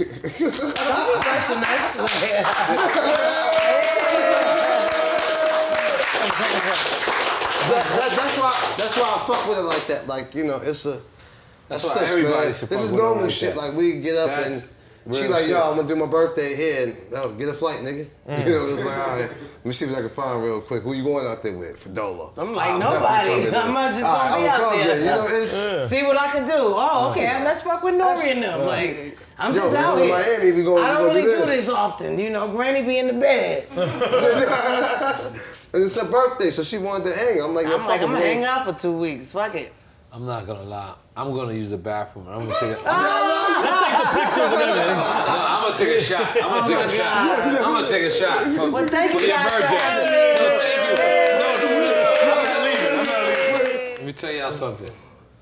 This is the first time we had a female who came, drank, and smoked. Because and did accents. Amber,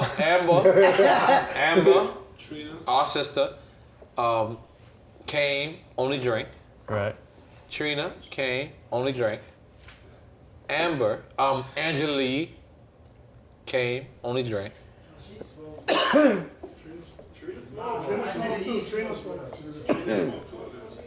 Check the footage. I'll be honest, man. I didn't see Trina shit though, so I didn't see that. I'll be honest. Nigga, that's what that I don't remember all that. Swear to I watched that one though. Super Cindy. Super Cindy. I didn't see drink. She drank a little. She drank. She didn't Why he smoke. spray that shit like that? Because you gotta drink and smoke. Spray, drink and spray and spray. I drink fake. She did it all. She drank. She smoked. She Wait. let little Go to my seeds. Instagram. Wait, where's my Instagram? Let me show y'all some funny shit. No, don't do it. Yeah, no, don't Please, do one more time. Yo, please. Come on, Steve. So, Yo, we supposed to be leaving, listen, yo. thank y'all so much. Look. We gonna wrap it up. No. Lil C's. This is his third time. Jada Kiss been on here 1,900 times. I'm in the my race. first You on the time. race. Officially in the race. And listen, He's on there. Yeah, I love it though. I truly appreciate it. Oh, It's let the me best shit grab ever. your hand. Let me tell you something. Anytime you want to promote anything, anytime you want to talk about anything, Your home. anytime you want to get anything off your chest, this is your home. I'm gonna tell all all you motherfuckers, listen here. No, this is your home. This is your home. Listen, I just got something I got to say. This is your home. You can always come here because you. this is the first time Artist is running Artist Media. Yes. Thank you. So- Thank y'all for having me. No, it's It's an honor for us to have you. it's an honor. God Thank damn you it. for letting me tell y'all. Salute.